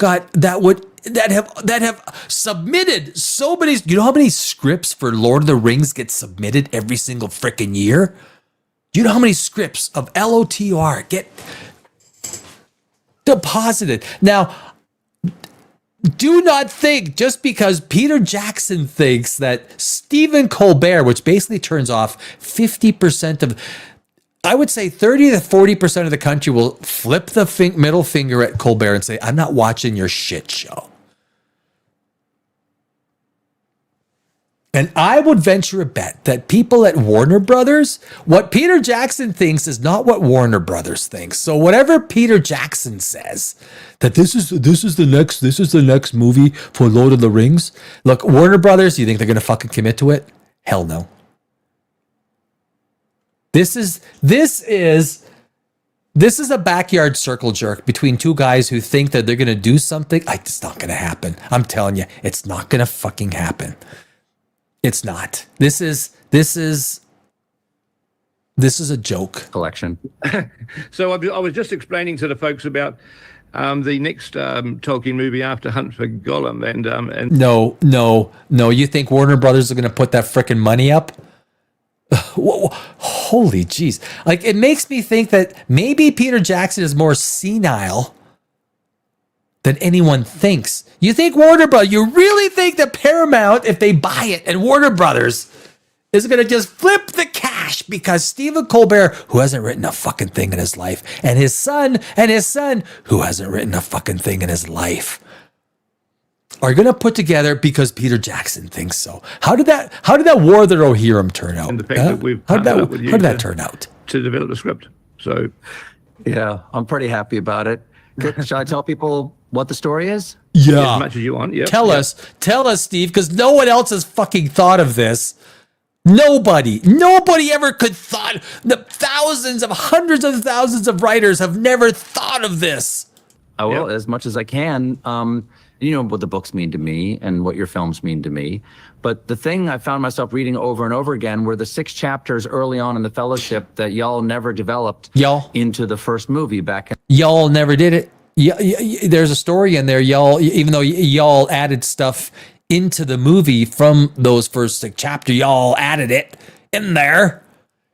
Y'all should make a movie about it. In the day, it's basically the chapter is Three's Company through Fog on the Barrow Downs. And I thought, oh, wait, maybe that could be its own story. And no one thought of that, right? In 25 years, nobody except Stephen Colbert could have thought of that. Into the larger story. Could we make something that was completely faithful to the books while also being completely faithful to the movies that you guys had already made? But can I ask the question? Have you had your vaccine? And I started talking it over with my son, Peter, who's also a screenwriter, and we worked out. He's never written a thing in his life. Peter, his son, has never written a thing in his life. What we thought would work, especially as a framing device for that story. And a framing device. In my screenwriting world, we look at words like that or just a bunch of, stupid shit that amateur screenwriters that, it's kind of like a framing device. We frame it. It's a framing device. It took me a few years to scrape my courage into a pile to give you a call, but about 2 years ago I did. You liked it enough to talk to me about it, and ever since... Such an original idea. No one else has thought of it. Steven, you're such a fucking originalist. Since then, the two of us have been working with the brilliant Philippa Boyens on how to develop this story, and we recently took it to Richard Brenner at New Line and Pam Abdi and Mike DeLuca at Warner Brothers, and I could not be happier to say that they loved it. And people will like anything potentially from Lord of the Rings. You know what? We'll look at it. If they think you've got the rights, which, you got Peter Jackson's name, so yeah, you know what? Okay. We like the idea. We'll look at it. We'll assess it. Will we put $200 million into it? So that's what we're going to be working on. Fantastic. Now, are you sure you've got the time, though? Because, that I did not think I would have. Yeah, because you were fired. You were fired from, was it CBS or AB? Where was he? You were fired, right? Yeah, you were. Time. As much as I love it, I knew I couldn't do that and do the show at the same time. But it turns out I'm going to be free starting this summer. Yeah, because you were fired. Isn't that fortunate? Isn't that a you catastrophe right there? Not. So if you'll excuse me, I've got to finish a television show and I've got to write a movie script. Because he's written so many movie scripts, he knows how to fucking do it, right? Because he's thousands of well-versed, highly trained screenwriters. But Stephen Cole, fuck. But I will see you all in the Shire. Okay. Right. Bye-bye. Thanks, Steve. Bye. Bye. Bye-bye. Bye-bye. Holy shit. You know what? How do you know? There we go.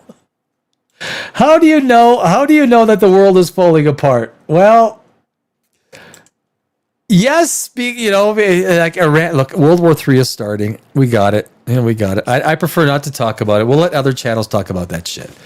But when Stephen Colbert becomes a screenwriter for Lord of the Rings because he thinks the first 6 chapters of Lord of the Rings is like, oh my God, no one else has ever thought of that. Stephen Colbert. We are literally look, we've gone through a lot of Hollywood tonight. None of it is particular. Well, Daredevil is good. Guys, Thursday night, can I tell you guys, Thursday night, we're going to be doing the Daredevil episode 2 and 3, which I have liked. Vivander hasn't, so hopefully maybe on Thursday we will go through it. We'll see what. We got. We got Vivander, hot teeth, favorite race. We did that one. Alan Rickman was quite good in Sense and Sensibility. Opposite. We did that one. They should make a movie about black. We did that one. Peter Jackson's Dead Alive Brain Dead was a great zombie gore flick in the mid 90s. Well, yeah. Well, I mean, I go, well. I had a friend of mine, a good friend of mine. You guys might know this. What was it called? Shit. Scarlett Johansson.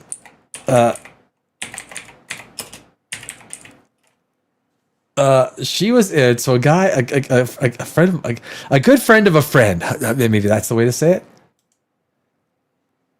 it. She was in, and he wrote and directed. We got to go right to the very end on this one. This is kind of funny. It is kind of a cult classic now.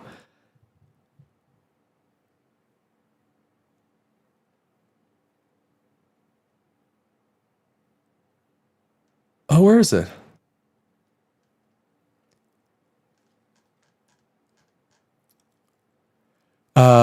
Actress Scarlett Johansson. Did I pass it?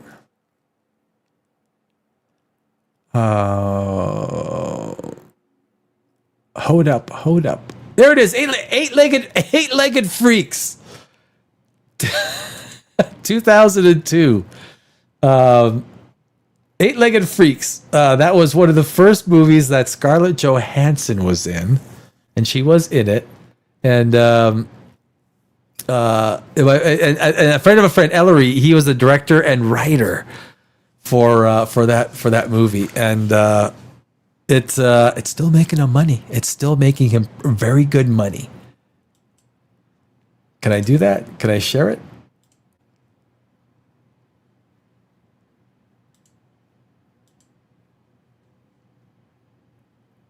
Eight-legged freaks, 5.5 out of 10, but 63,000 votes. Scarlett Johansson. Scarlett Johansson was in this. There she is, Ashley Parker. So if you want to see some Scarlett Johansson history, memorabilia, this is one of the movies that got her started. Friend of mine, Ellery, from New Zealand, mate. He's in New Zealand, mate. He's a good friend of a friend, mate. You know what I'm saying? Aye? So, but anyway, that is, ladies and gentlemen, Ladies and gentlemen, the jury, thank you for joining us. We're going to call it an evening till 2 days from now. We're 45 hours away from the Thursday Night Big Show. My name is Danny Alex. You've been watching POPRAGEOUS Live, the Tuesday Big Show. We'll be back on Thursday with Daredevil and a whole bunch of other stuff that's happening, guys. Lots of other stuff. It's always my pleasure. So I thank you. And I will see you on Thursday. Thank you all in the chat. Vavander, everybody, Ben Feister, yada, yada, yada. And have a great evening. We'll see you in 2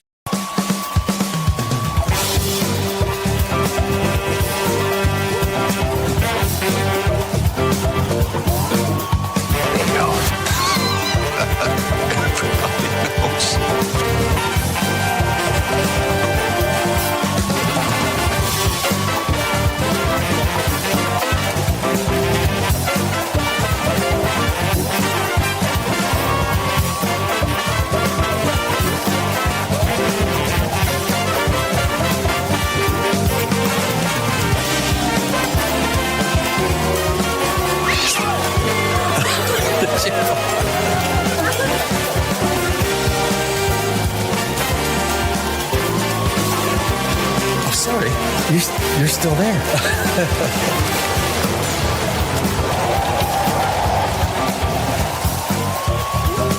Yeah, baby.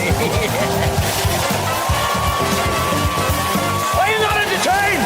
I'm sorry, baby. I didn't know it was your turn. You. Look at me. Yes. What's wrong with being sexy? I mean, there's no... Sexy. If these go to 11... Does that mean it's louder?